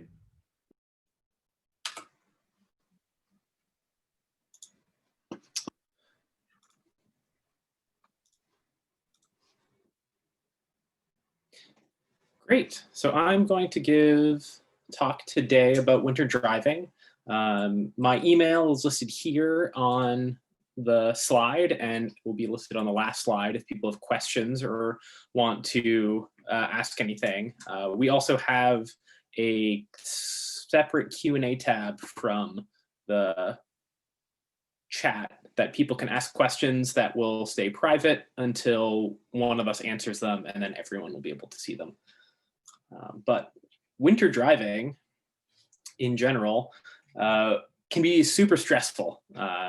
Driving up to the mountains during a snowstorm can be one of the most dangerous things that we do, besides the things that we're doing out in the mountains. And so we just want to make sure that everyone feels safe and is getting to and from there in a good way. And so we want to talk about a couple things that you can do as a driver and things that you can do as a participant. And so if you're driving up from Boston, the weather can be very different from the Boston area. We had one big snowstorm so far, but other than that, it's been very dry or hasn't been any snow here, and the snow is slowly starting to come back up north. So things that you need to make sure you have in your car for driving. You want to make sure you have an ice scraper and a brush. You want to make sure you have a shovel. You want to make sure that you have a jack to change your tire, and make sure something to loosen your tires, a lug wrench. This is something that most cars have in them stock, but you want to make sure that those things work. You also want to make sure if you have a spare tire that it's actually inflated. If you do have a problem, you want to make sure you can take care of that right away. Extra things you can have that aren't completely necessary but help a lot are jumper cables. The amount of time I have actually jumped multiple cars in random parking lots as people's batteries have run out. If you think your car is brand new and there's no way that you'll have a problem, having jumper cables will make sure that you can actually help somebody else who has an older car or left a door open or something like that. Having flares can be a good thing if you get stuck on the side of the road to let people know that you are around a corner. A tow strap, if you know how to use it, can be a good thing. And make sure you have extra fluid. In the winter, especially, windshield washer fluid is really great. The really salty, wet spray that comes up on your windshield can make visibility really hard. So making sure you have a lot of extra windshield wiper fluid is really good. And you want to make sure you're preparing a lot of these things before you start your trip. You want to check your tire wear. The biggest thing that can help you is the tires on your car. So you want to make sure that they're not too bald, and you want to make sure you have the right tires, which I'll talk about. You want to make sure that you check your fluids and make sure that you're checking that throughout the winter. Make sure you've got windshield washer fluid. You want to make sure your car has coolant, make sure that you have oil. You don't want to have changed your oil last winter and then come into this winter saying, when's the last time have I changed my oil? You want to check the weather well in advance. There are a lot of really great resources for checking weather that we'll talk about in future lectures on how to keep track of what's coming up, but you want to know what's happening the morning of, what's going to happen when you're leaving the parking lot. Is your car going to get buried in 6 inches of snow as you're hiking? Make sure you organize your music beforehand. Make sure you've got a playlist set up so that you can just turn on some good music or a podcast and keep everyone happy. You want to keep enough fuel in your car. You don't want to leave your car in a parking lot in really cold temperatures with no fuel or very little fuel in it.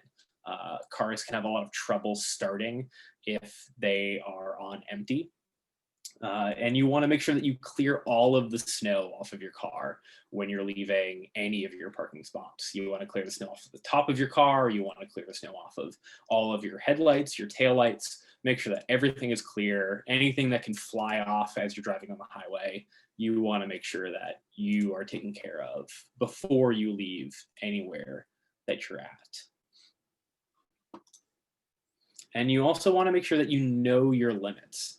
If you are someone who hasn't driven a lot in the snow, then you want to come in knowing that.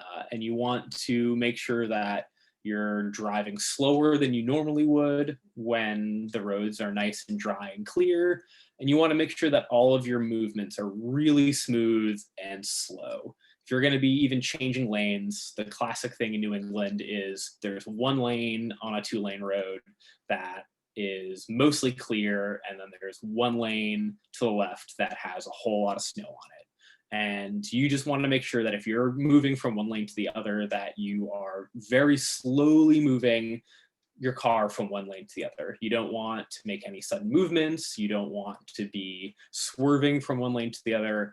If you take 30 seconds to move from one lane to the other, that's great and totally fine. And you also want to know what your car is and what your car can do. So the best thing you can do for your car in the winter is make sure that you have winter tires. If you're spending a lot of time driving up in New Hampshire, Vermont, Maine, you're going to want to invest in a pair of winter tires.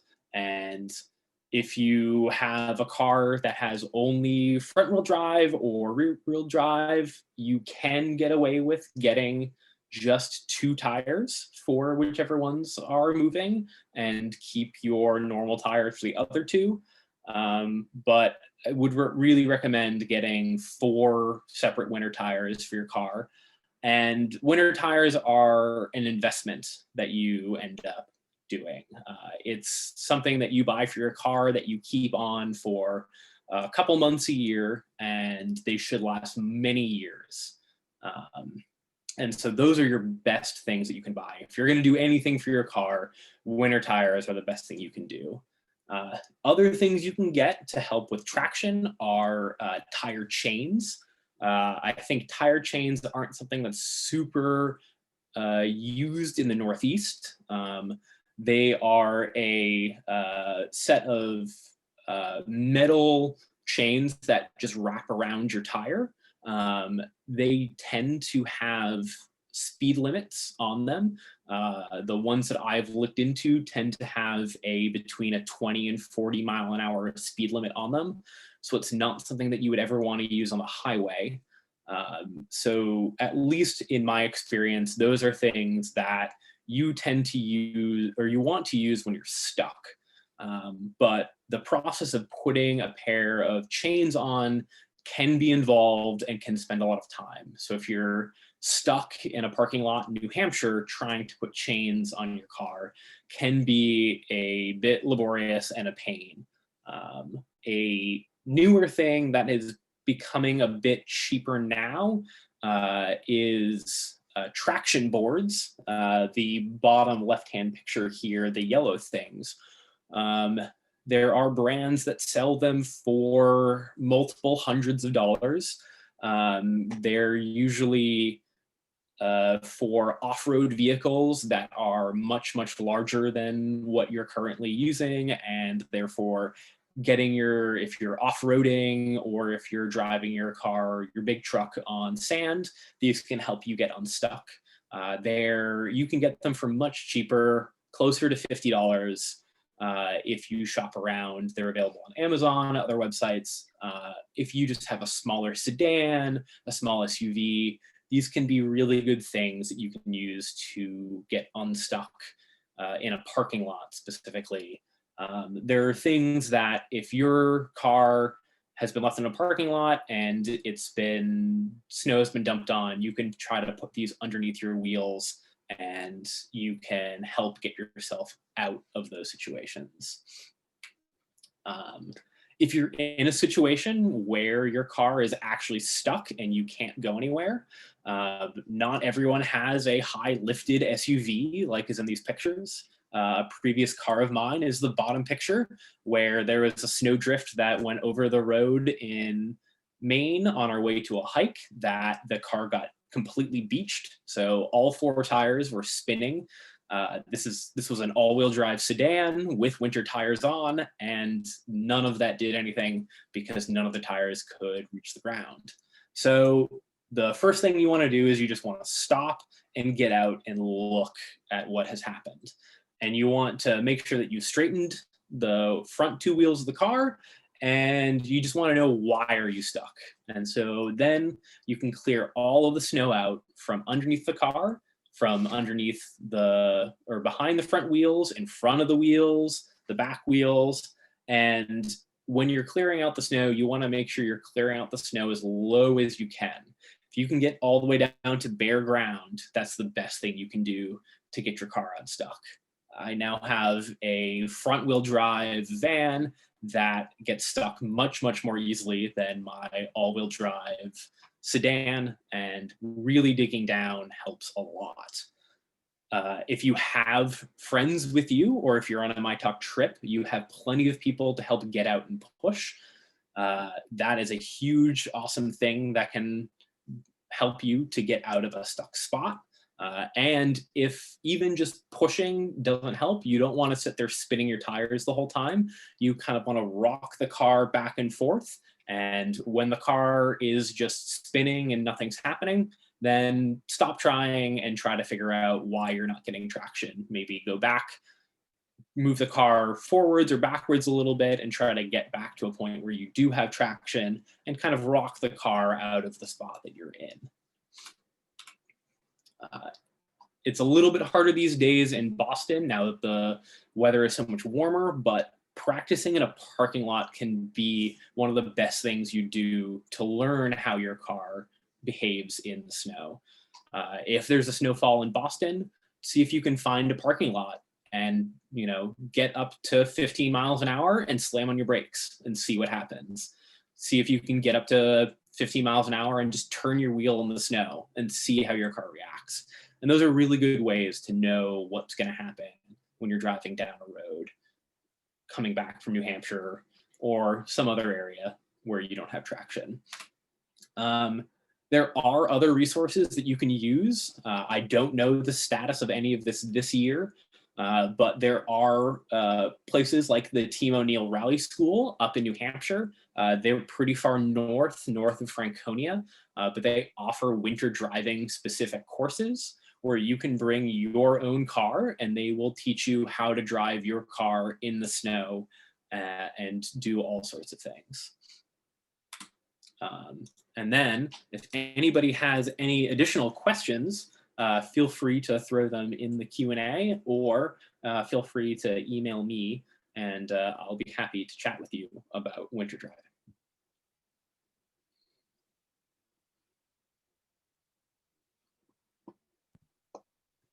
Cool. Thanks, Colin. That was really informative. Up next, Florian will be talking to us about winter hazards. Okay. Oh, I guess you can hear me.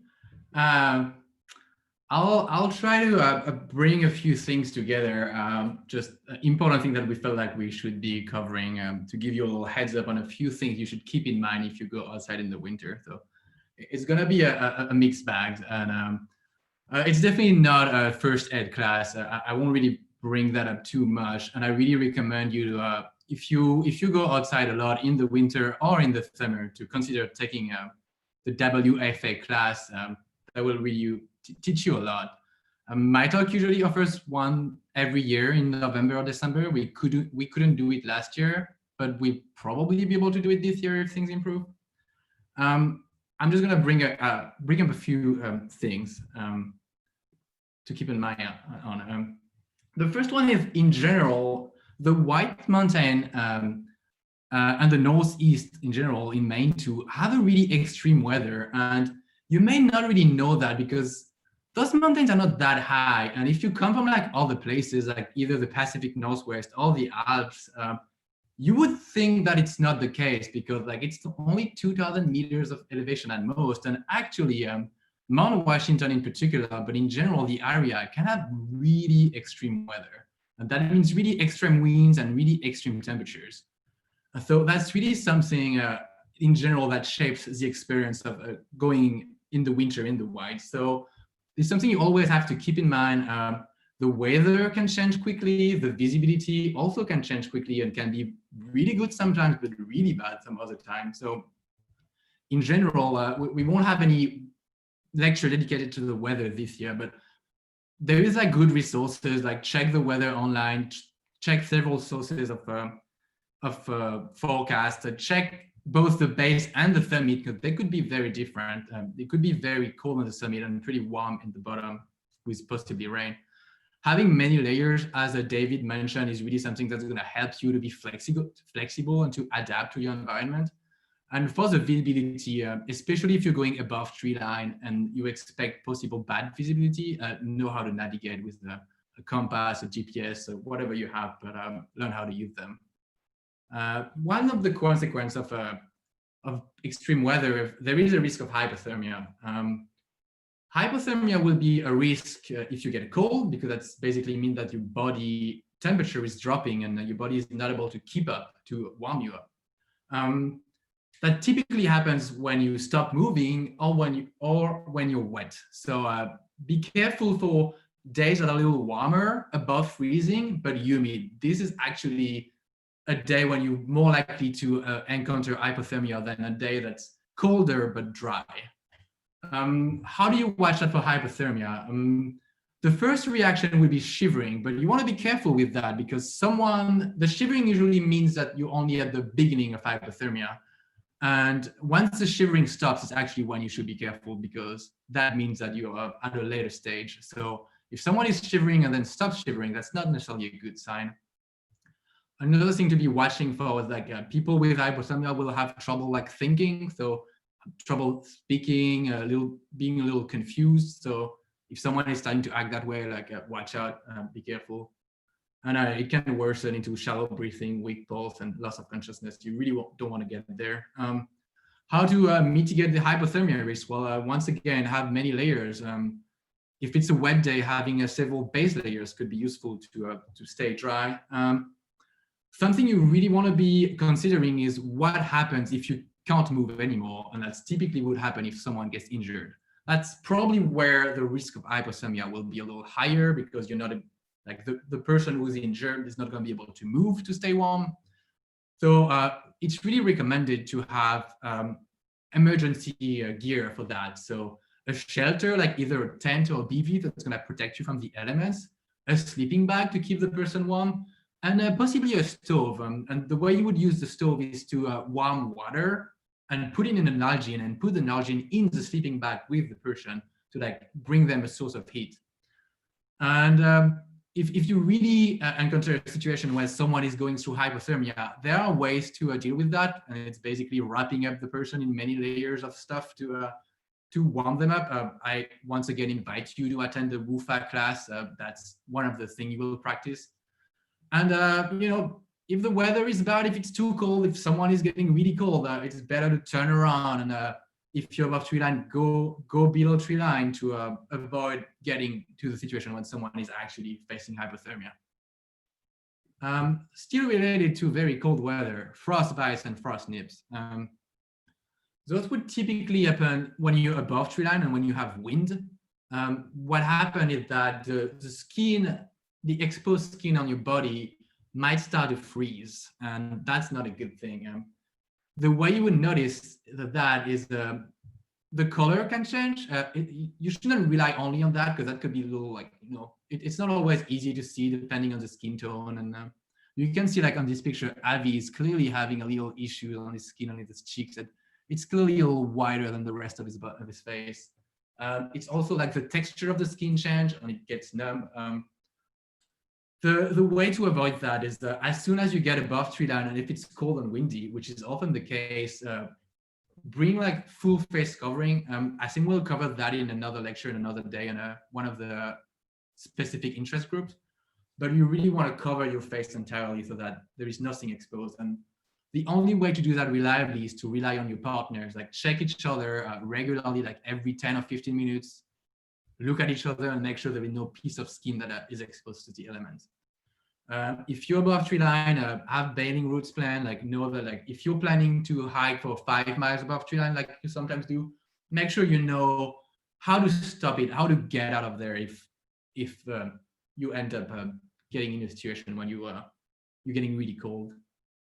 There is a really useful chart that you should find online, the windshield chart. It's going to tell you basically how quickly a frostbite could happen, depending on the temperature and the wind. The takeout from that is that if it's really calm, if there is no wind, even with a negative temperature, you're probably not going to encounter a risk of frostbite. However, as soon as the wind picks up, and like 60 miles per hour and 40 miles per hour is really not unusual above tree line, you can see that very quickly, even above for positive temperature, you're at risk of frostbites very quickly. Something that may sound obvious, but that definitely should be part of your planning is that winter days are really short here. You don't want to be spending the night lost in the woods with negative temperature. That's like really nothing you want to do. So the very easy way to mitigate that risk is to have a strict turnaround time and plan some margin. So what you do is that you know at what time you're going to start hiking. You know when the sun sets, you take a little margin and you divide the time by 2, and that gives you your turnaround time. And when the clock hits the turnaround time, you turn around and you don't be tempted to do this extra half a mile that is missing to get to the summit. You know, you'll be able to come back. And obviously, always bring a headlamp and batteries, even if you think there is no way you're gonna need them. Like, just bring them, because one day you will need them, even though you thought you would never need it. And start early. Like, it's not uncommon to leave Boston at 4 a.m. It's not uncommon to leave Boston really early to start hiking early in the day to benefit a lot from the daylight. And if you have long objectives and need to hike in the dark, it's better to do that in the morning and to do what we call an alpine start than to do it at night. Because you start hiking in the dark in the morning, it's going to get light up in a few hours. So that's not the same in the evening. If you start early, you can have a really nice sunrises. Another thing to be careful of is technical terrain. In general, progressing in the winter is harder than in the summer. You will gonna need tractions. But a specific thing you want to be careful of is if you're above tree line in general, or on a steep slopes with icy or hard packed snow, it could be hard to stop yourself if you start sliding.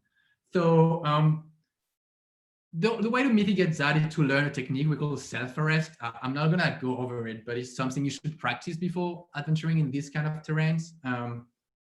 And if you don't know how to self-arrest, like, better avoid just like open slopes with the hard packed snow. And yeah, once again, a first aid class, it's gonna give you a lot of skills to deal with potential trauma injuries. Something I will mention really briefly, because I wouldn't say they're a major risk everywhere in the whites, but they do exist. It's a common misconception to think there are no avalanches in the whites. Sadly, someone passed away, I think 2 seasons ago, being buried near Mount Washington. The good thing about avalanches is that they're pretty easy to avoid around here. As long as you stay in the woods, there is no avalanches in the woods.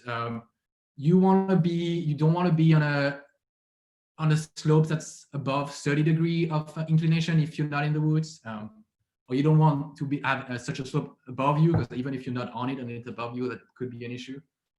So stay on the trails, learn about the trail you're about to take, check if there is any like avalanche risk where you're going. In general, any trail that's called a slide or a ravine may not be where you want to go in the winter.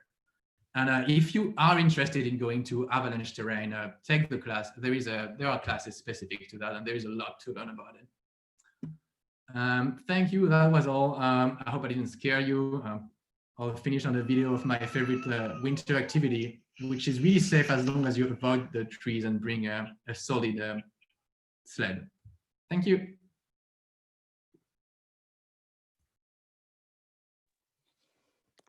Thanks, Florian. And thanks, everyone. I'm Steph Plant. This is my 7th winter school, and I always really enjoy hearing all these foundational lectures to get us all in the mood for safe winter recreation.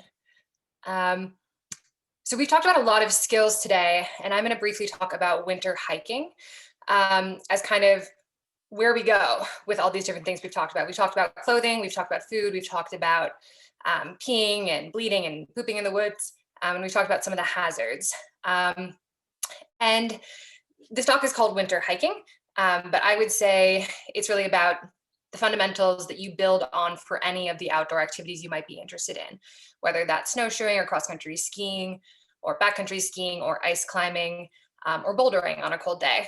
If you can think through some of these basic things, you're going to be setting yourself up for success as you advance in your winter recreation. So Florian got into some of this a little bit, but what's different in the winter?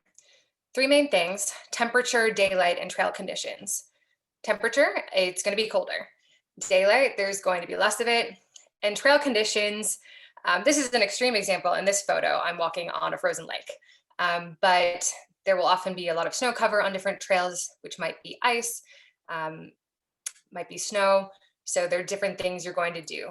Sometimes that can actually, I think sometimes hiking in the winter is a lot easier because it's not rocky, but there's certain factors to mitigate, like Florian mentioned. So the fundamentals of having a safe and fun winter adventure can kind of be broken down into 3 things. Make a plan, take care of yourself, and be efficient. And perhaps in Winter School 2021, there's gonna be more emphasis on making a plan, more onus on each of us as individuals, because we're not going out on organized trips. We don't have the structure of leaders and a winter safety committee kind of checking itineraries.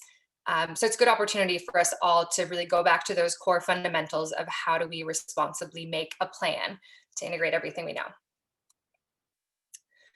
So making a plan, we sometimes say, starts when you're drinking a cup of coffee, wearing your slippers at home, really ready to make the best decisions.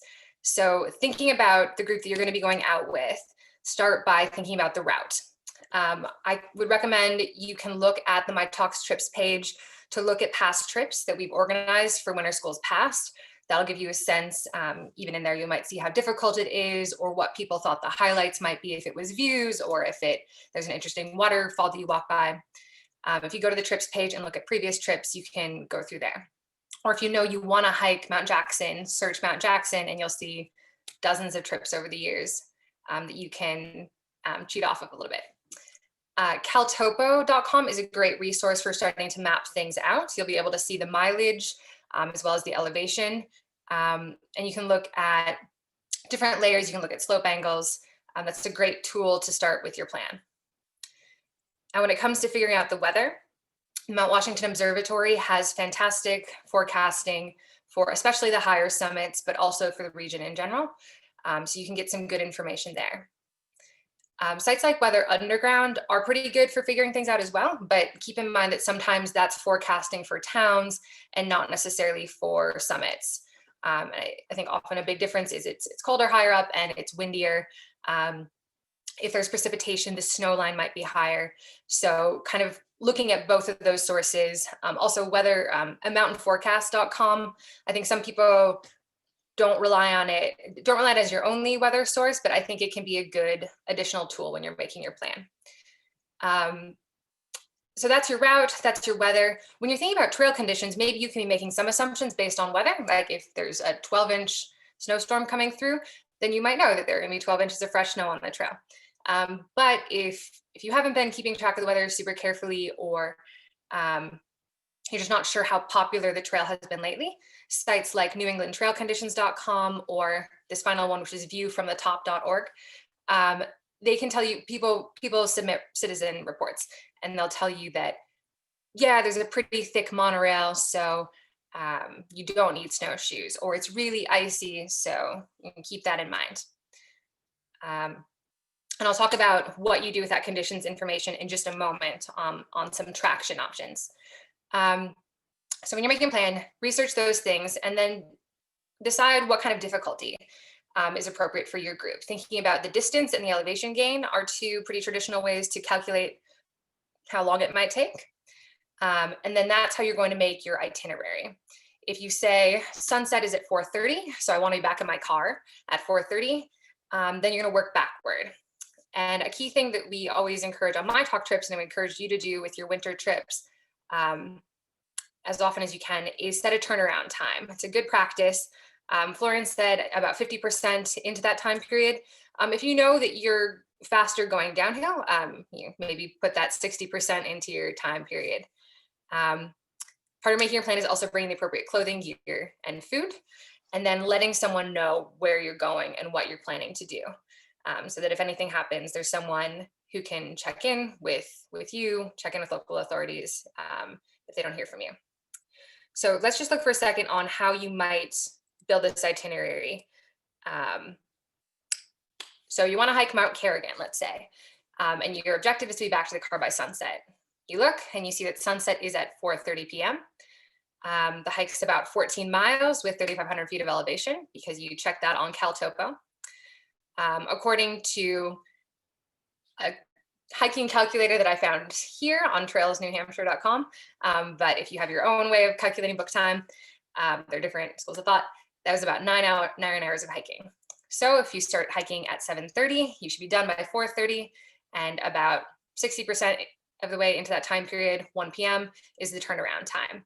And because of these factors before, that it is colder, there's less daylight, and the trail conditions are different, you do need to hold yourself more accountable to a turnaround time in winter hiking, just to make sure you get down safely. So we talked about trail condition reports. When you see those reports, what might that mean? In the winter, we have a great benefit. You're not sliding around on leaves. You have snow or ice, and maybe some rock too. And you have some options of what you can do to get better purchase on that. Microspike snowshoes and poles will do most of what you want to do in the whites. Crampons and ice axes might be useful in some situations. So microspikes, good for hard snow, low angle. Popular brands with MITOCers are the Catula microspikes or Hillsound. They're called trail crampons, but they're really microspikes. Some of the other products on the market are not as popular. This will help you out a lot of days. Snowshoes are good for a little bit deeper, soft snow, especially when there's consistent snow cover. You want to avoid putting those on rocks or ice bulges as they could crack. And walking backward, it's kind of like you can kind of trip yourself if you walk backward. I will say in the White Mountains, there's a very strong trail etiquette to wearing snowshoes. And if you're not wearing snowshoes, sometimes you'll get glared at a little bit because you could post hole and ruin the trail a little bit. But that doesn't mean that they're always the right tool. Something for your quiver. I think if you were only to get one thing because you're not sure that you're going to really enjoy winter hiking, poles can do a lot for you.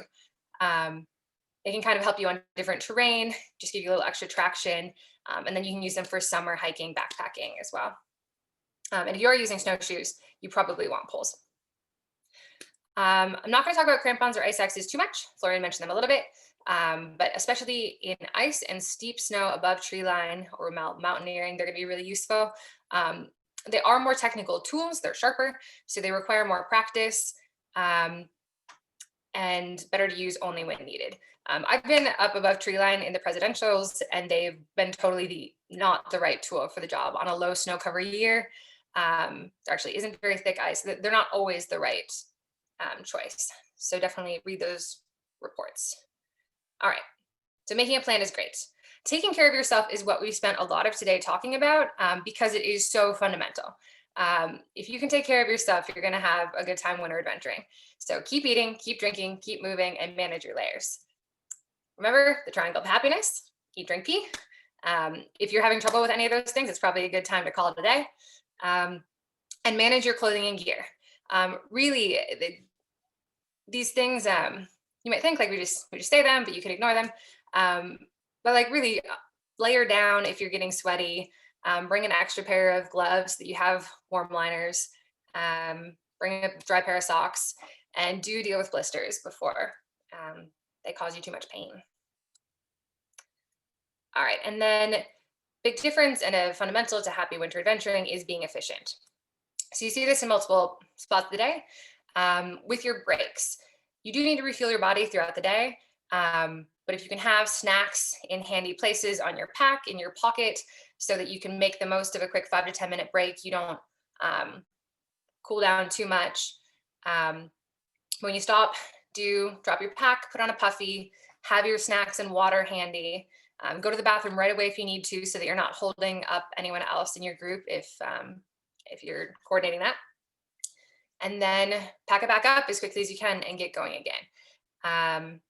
With the pace as well, keep that steady and maintainable throughout the day. So if one of you is a little bit slower and feeling like they're really pushing to keep up with the group, that's not ideal. Really what you would like is that person probably can set a really nice pace that they can maintain and that everyone else can maintain while also still staying warm. That's going to be fastest overall for the day. So I've been that slowest person, and I know you're like, I'm slowing people down, I should go faster, but really you're helping everyone else out by setting a good maintainable pace. And do take turns out front. That'll also keep everyone efficient. Couple considerations for above tree line. Florian did mention some of these hazards, but yes, the White Mountains, especially the Presidential Range, are known to have some of the worst weather in America. There's a lot of high wind exposure, so when you're making that plan, including face covering and goggles is essential. We all have lots of face coverings these days. You can put them to good use above tree line. Navigation is also different, so be prepared for that. You're not going to have blazes because you're not going to have trees once you're above tree line. There are often cairns, piles of rocks. Sometimes they're challenging to see in visibility, so compass and map skills are very essential, and a GPS can be helpful. You do have to think about batteries freezing, so you shouldn't rely on that fully, but even just having a Gaia app or an InReach can be helpful if you lose visibility. Communication is also more challenging above tree line. Wind is very loud, and wind exposure means that being efficient is even more vital. So really having snacks and water handy and having the right layers and not getting sweaty because you probably don't want to be changing layers a lot. I would say if you run sweaty, a trick that I've known several friends to use is they bring a spare base layer, and right before we go above tree line, they will change into their dry layer, and then they're all set. Traction skills, there's different traction crampons ice axes to develop those skills if you're thinking about doing a lot of above tree line. And as Florian mentioned, there is some avalanche terrain in the White Mountains, so avoid that without training and equipment. So go have fun with all your winter adventures, and remember the fundamentals. Even though we're not all coming together to run trips this year, I would encourage all of us to take this opportunity to remember the fundamentals of making a plan, taking care of ourselves, and being efficient. And remember that getting to the top is optional, getting down is mandatory. There's plenty of winter ahead. We don't need to summit. We can set turnaround times and be conservative. That's all. I think Annie's up next. Yeah, thanks so much, Steph. Yeah, up next is Annie, and she's going to give us an introduction to ice climbing. Hi, everyone. I'm Annie. I'm one of the 3 climbing chairs along with Cole and Mason, and a presentation here.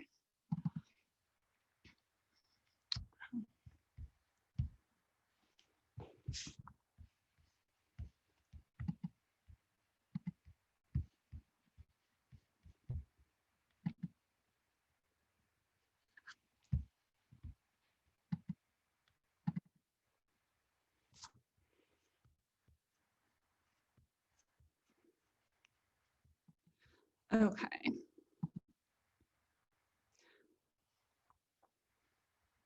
Okay, can everyone see this okay? Yeah, looks great. Okay, great.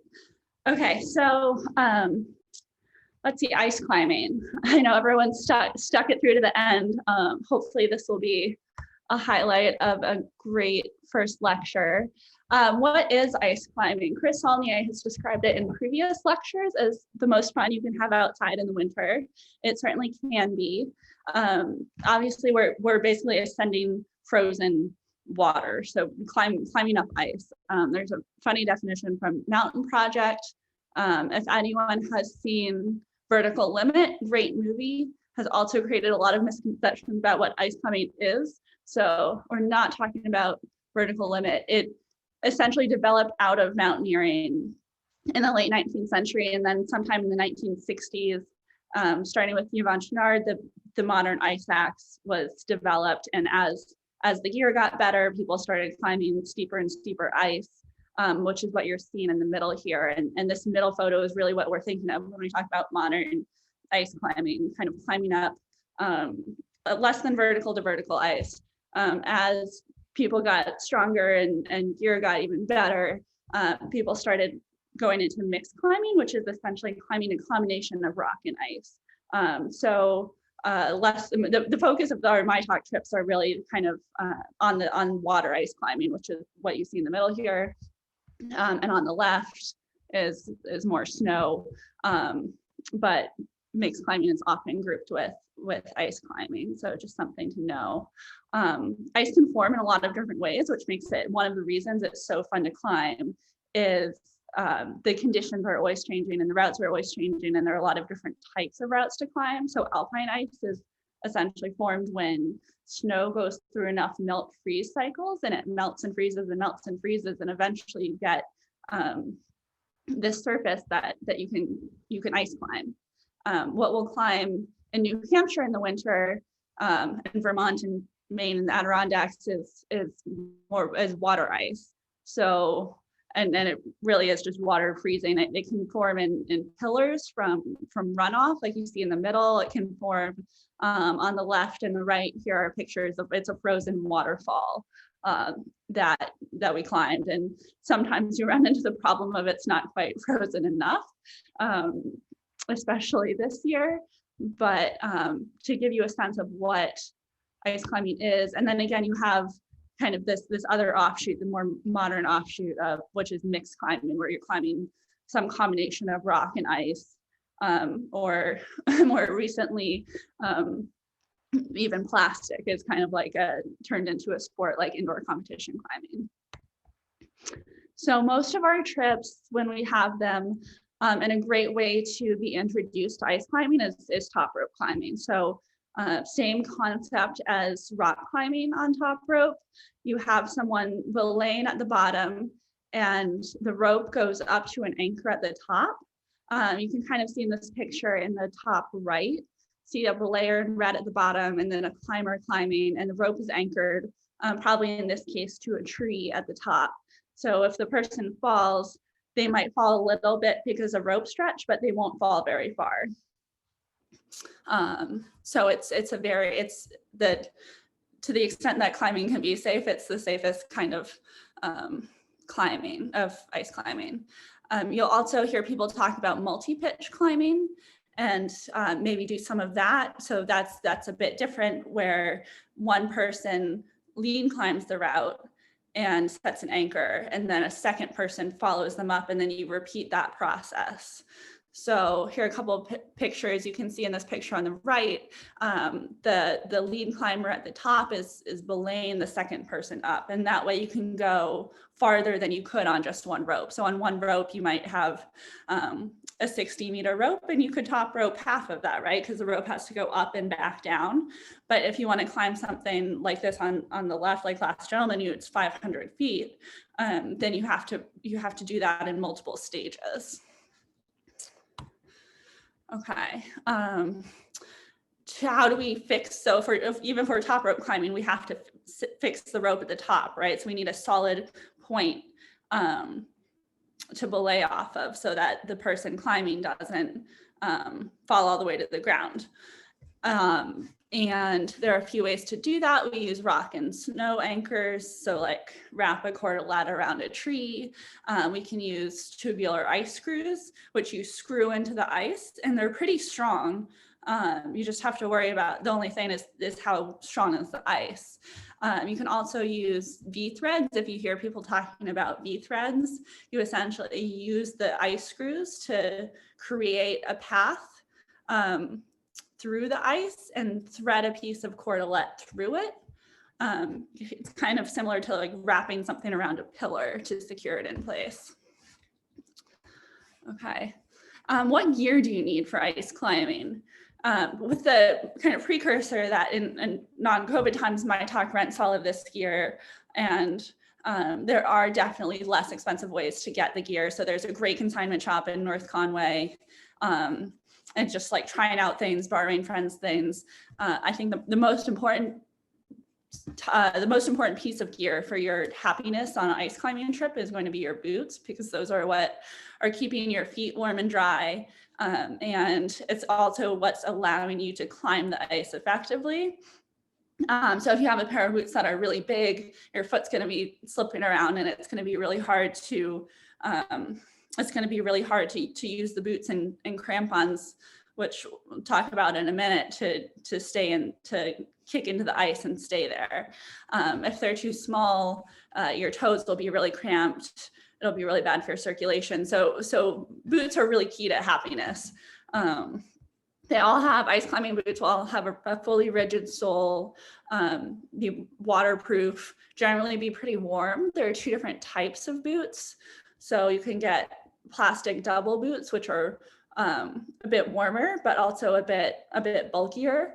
And then single boots tend to be not as warm, but usually warm enough, depending where and what you're climbing, and a lot more maneuverable. So think about like hiking boots versus ultralight trail runners. Okay, crampons. So crampons are the key to connecting your feet to the ice, which is really the key to staying connected to the ice overall. Modern crampons have generally these horizontal front points and then downward pointing secondary points. What's keeping you in, what's keeping you attached to the ice with your feet is these front points. So you would kick into the ice, and then the front points are what sticks in the ice, and that's your foothold. This is also something you can get from MITOC outside of pandemics or from IME.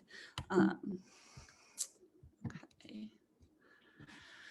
Let's see, also 2 different types of crampons. So this is a lot of information, and feel free to reach out with questions later, but some boots will come with a front welt, so you can attach the crampon, attach a step-in crampon that looks like this on the left.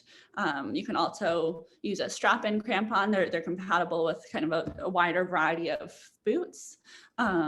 So have options there, just to give you a preview of types of gear you might see. Ice tools are one of the coolest pieces of gear you can ever get.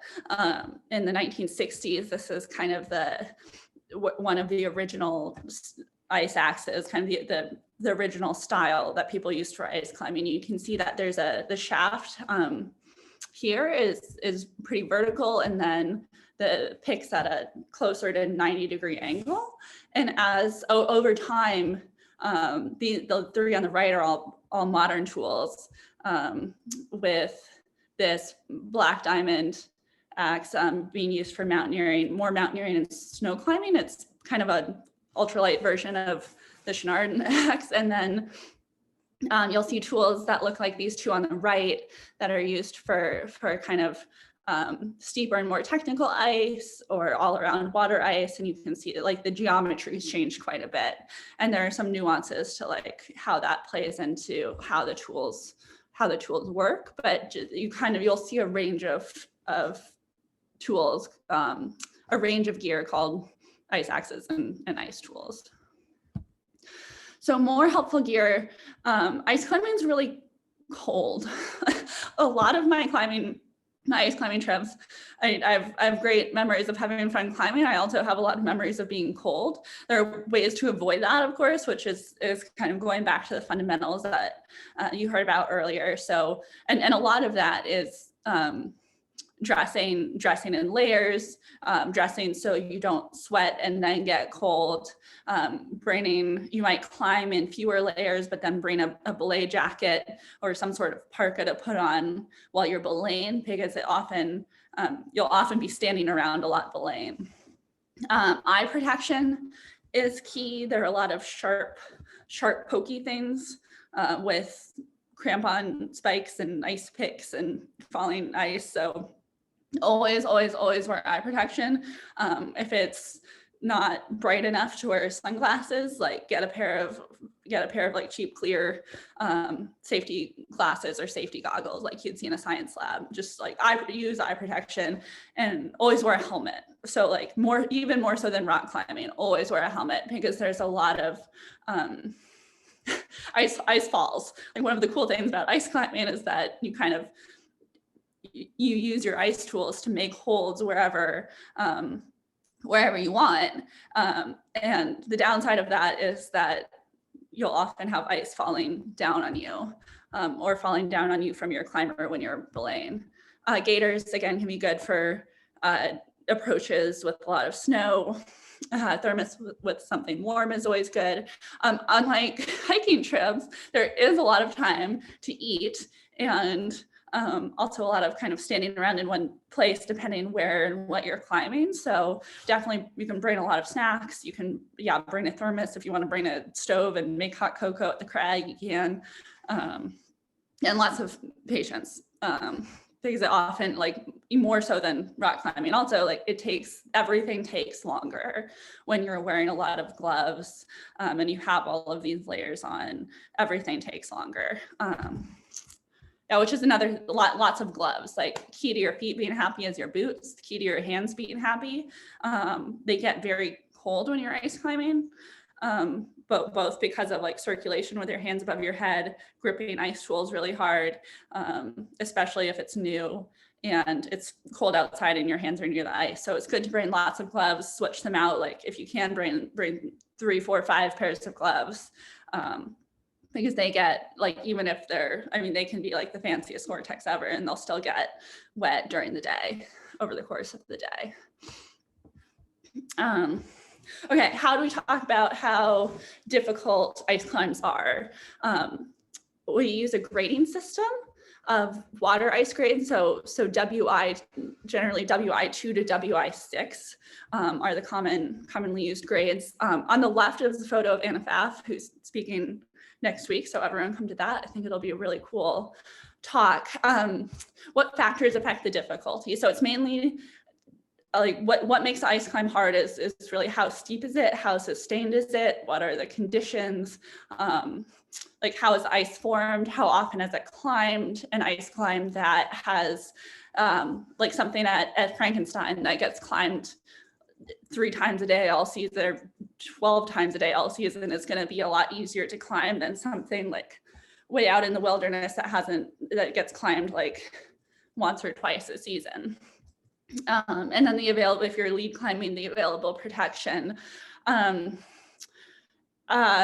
doesn't really get harder than WI6 with maybe a couple notable exceptions, because ice only forms so steep, which otherwise it wouldn't fall down. Even more than rock climbing, ice grades are a very noisy indicator of difficulty. So you, like we say something's WI3 or WI4, but what that means is very dependent on the conditions, which is one of the cool things about ice climbing. Like you can go and do the same climb, and unlike a rock climb where it's kind of the same holds and the same moves every time, it can be a totally different experience in different conditions. WI2, this is WI2-3, 60-degree ice with some bulges, generally good protection. WI3 gets steeper, and there might be some sustained, very steep bulges, but you generally have pretty good rests. So if you need to, like places where you can stand and take a break. Stand is relative, but pretty good rests. WI4 gets harder, and it's much more continuous, steeper ice, and then around 80 degrees, and then some longer sections of 90 degrees, but you still have some rest. And then kind of as you get into WI5, WI6, the protection gets worse and it gets steeper and more sustained. Okay. Besides like all of the other considerations about risk analysis and winter activities that we've talked about, a few hazards in ice climbing. Ice fall is probably your biggest hazard. So this can happen from natural ice or rock fall. Think about like if you're climbing a frozen pillar and it's getting to be noon, and like there can be natural ice fall just from things melting, right? Like water moves around a lot. Also ice fall from your own ice tools. Like you might be trying to get a stick and something falls down on top of you. Also, if you're belaying, or your climbing partner above you is going to be pulling ice down, kind of just a fact of ice climbing, or from other climbers above you. So always wear a helmet. Think about where you're standing as a belayer, or where your belayer should be standing as a climber, and try to position them out of the line of fire. Don't climb under other parties. If this is a problem on like popular, especially on popular multi-pitch routes where you might have someone halfway up and another party wanting to start. It's a really big risk to be climbing underneath another group of climbers. Also, I mean, proximity to sharp objects, like, I mean, points on your hands and points on your feet. One way, and this also makes it very important to give a tight belay on top rope. So if you're belaying someone top rope ice climbing, more so than rock climbing, give them a tight belay, because if they, like, even if you fall a little bit ice climbing, there are still kind of sharp things moving around and things can get caught in the ice. And so if you're on top rope, give a tight belay, and if you're lead climbing, don't fall.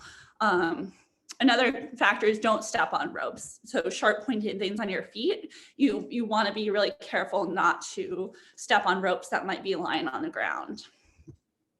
And again, cold weather, you're going to be colder than you would be hiking, just because you're not moving consistently, right? Like you might be working really hard when you're climbing, but then standing and belaying for a while, and you'll get cold.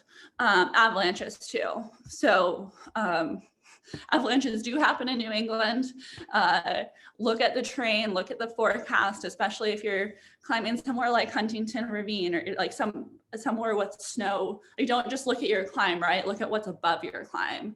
So definitely think about, like, especially in these gullies, think about avalanches and look at that terrain and be conscious of it, because they do happen.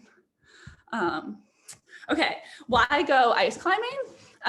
The ice in New England is way better than the snow. So we have there's skiing, but there's world-class ice climbing here. You often get to do a really pretty hike to get to the base. And contrary to popular belief, it doesn't have to be scary and dangerous, right? Like you can make personal choices that make it scary and dangerous, but it can also be like super fun and relaxed and just like a great way to get outside.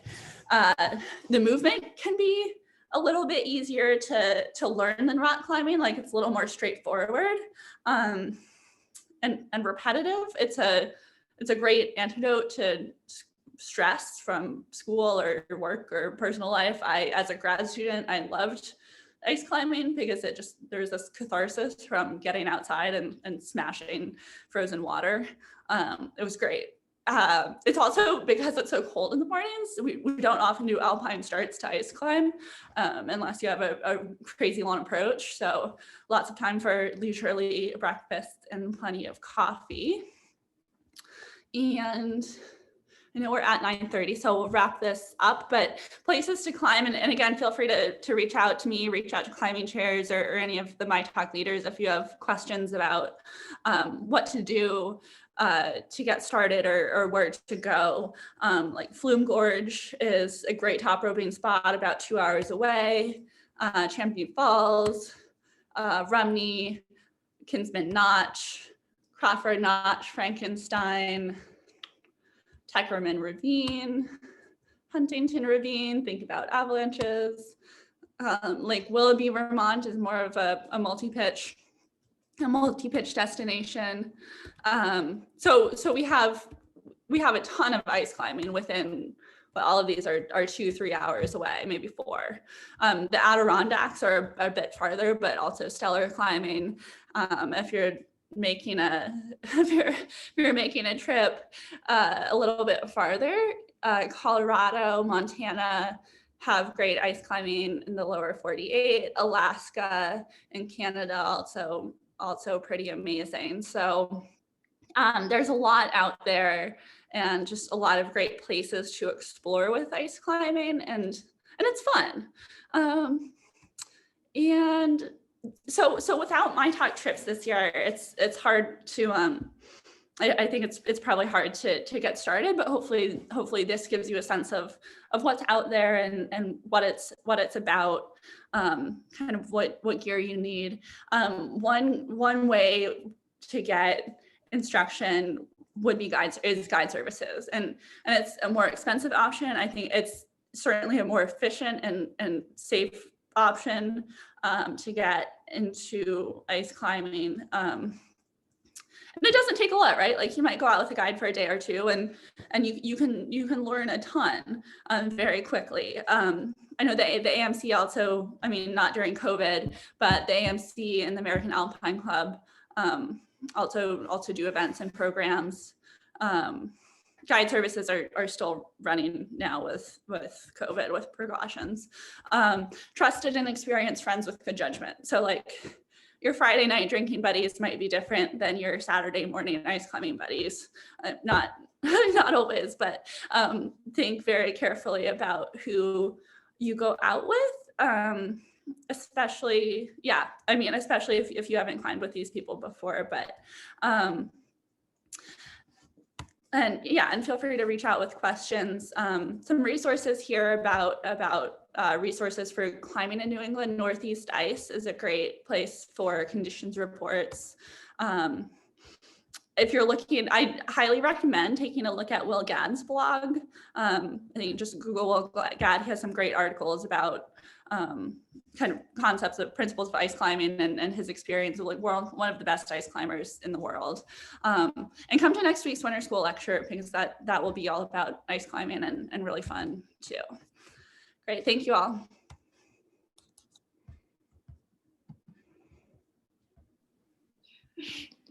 Oh, can someone hear me? Yeah, I think people can hear me. Yep, we can hear you. Thank you so much. Annie, someone was asking what is a safe temperature to go ice climbing? What would you say the temperature range?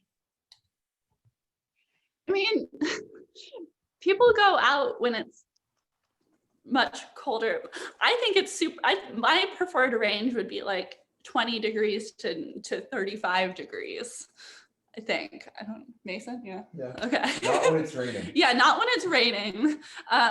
You can climb ice. Like it's so hero ice, like when you get really kind of sticky ice that's fun and easy to climb, tends to be kind of in the low 30s, maybe mid 30s. When it's like the ice is frozen and it hasn't started melting and falling apart because that's scary, but it's soft enough that it's easier to climb. Once you get down into kind of single digits, the ice gets really, what's the word? Brittle.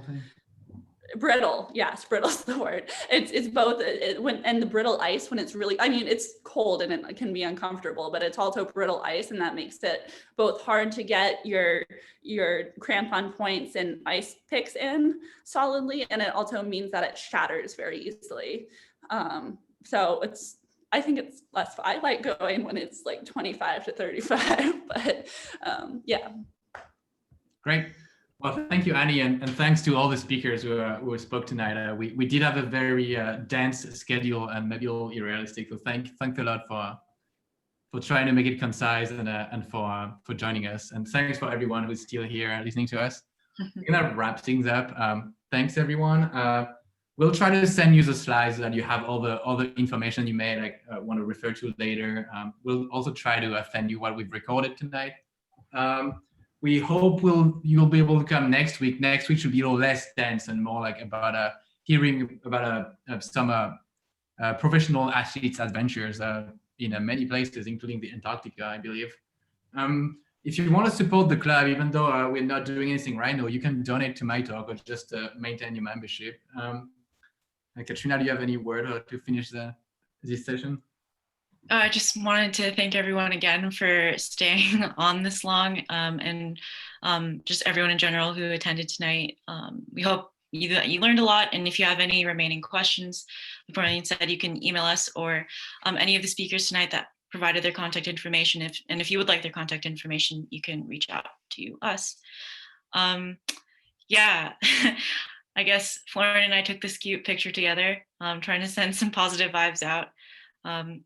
Neither of us are ice climbing right now, but looking forward to next winter when we can more easily adventure. So, yeah, thanks so much. And we look forward to seeing you all next week. We'll be sending out a quiz highlighting some of the things that people covered during this lecture, and you should do it and then win some cool stuff, some tasty things. Yeah, so I think that covers everything. Yep, thanks a lot. Thanks.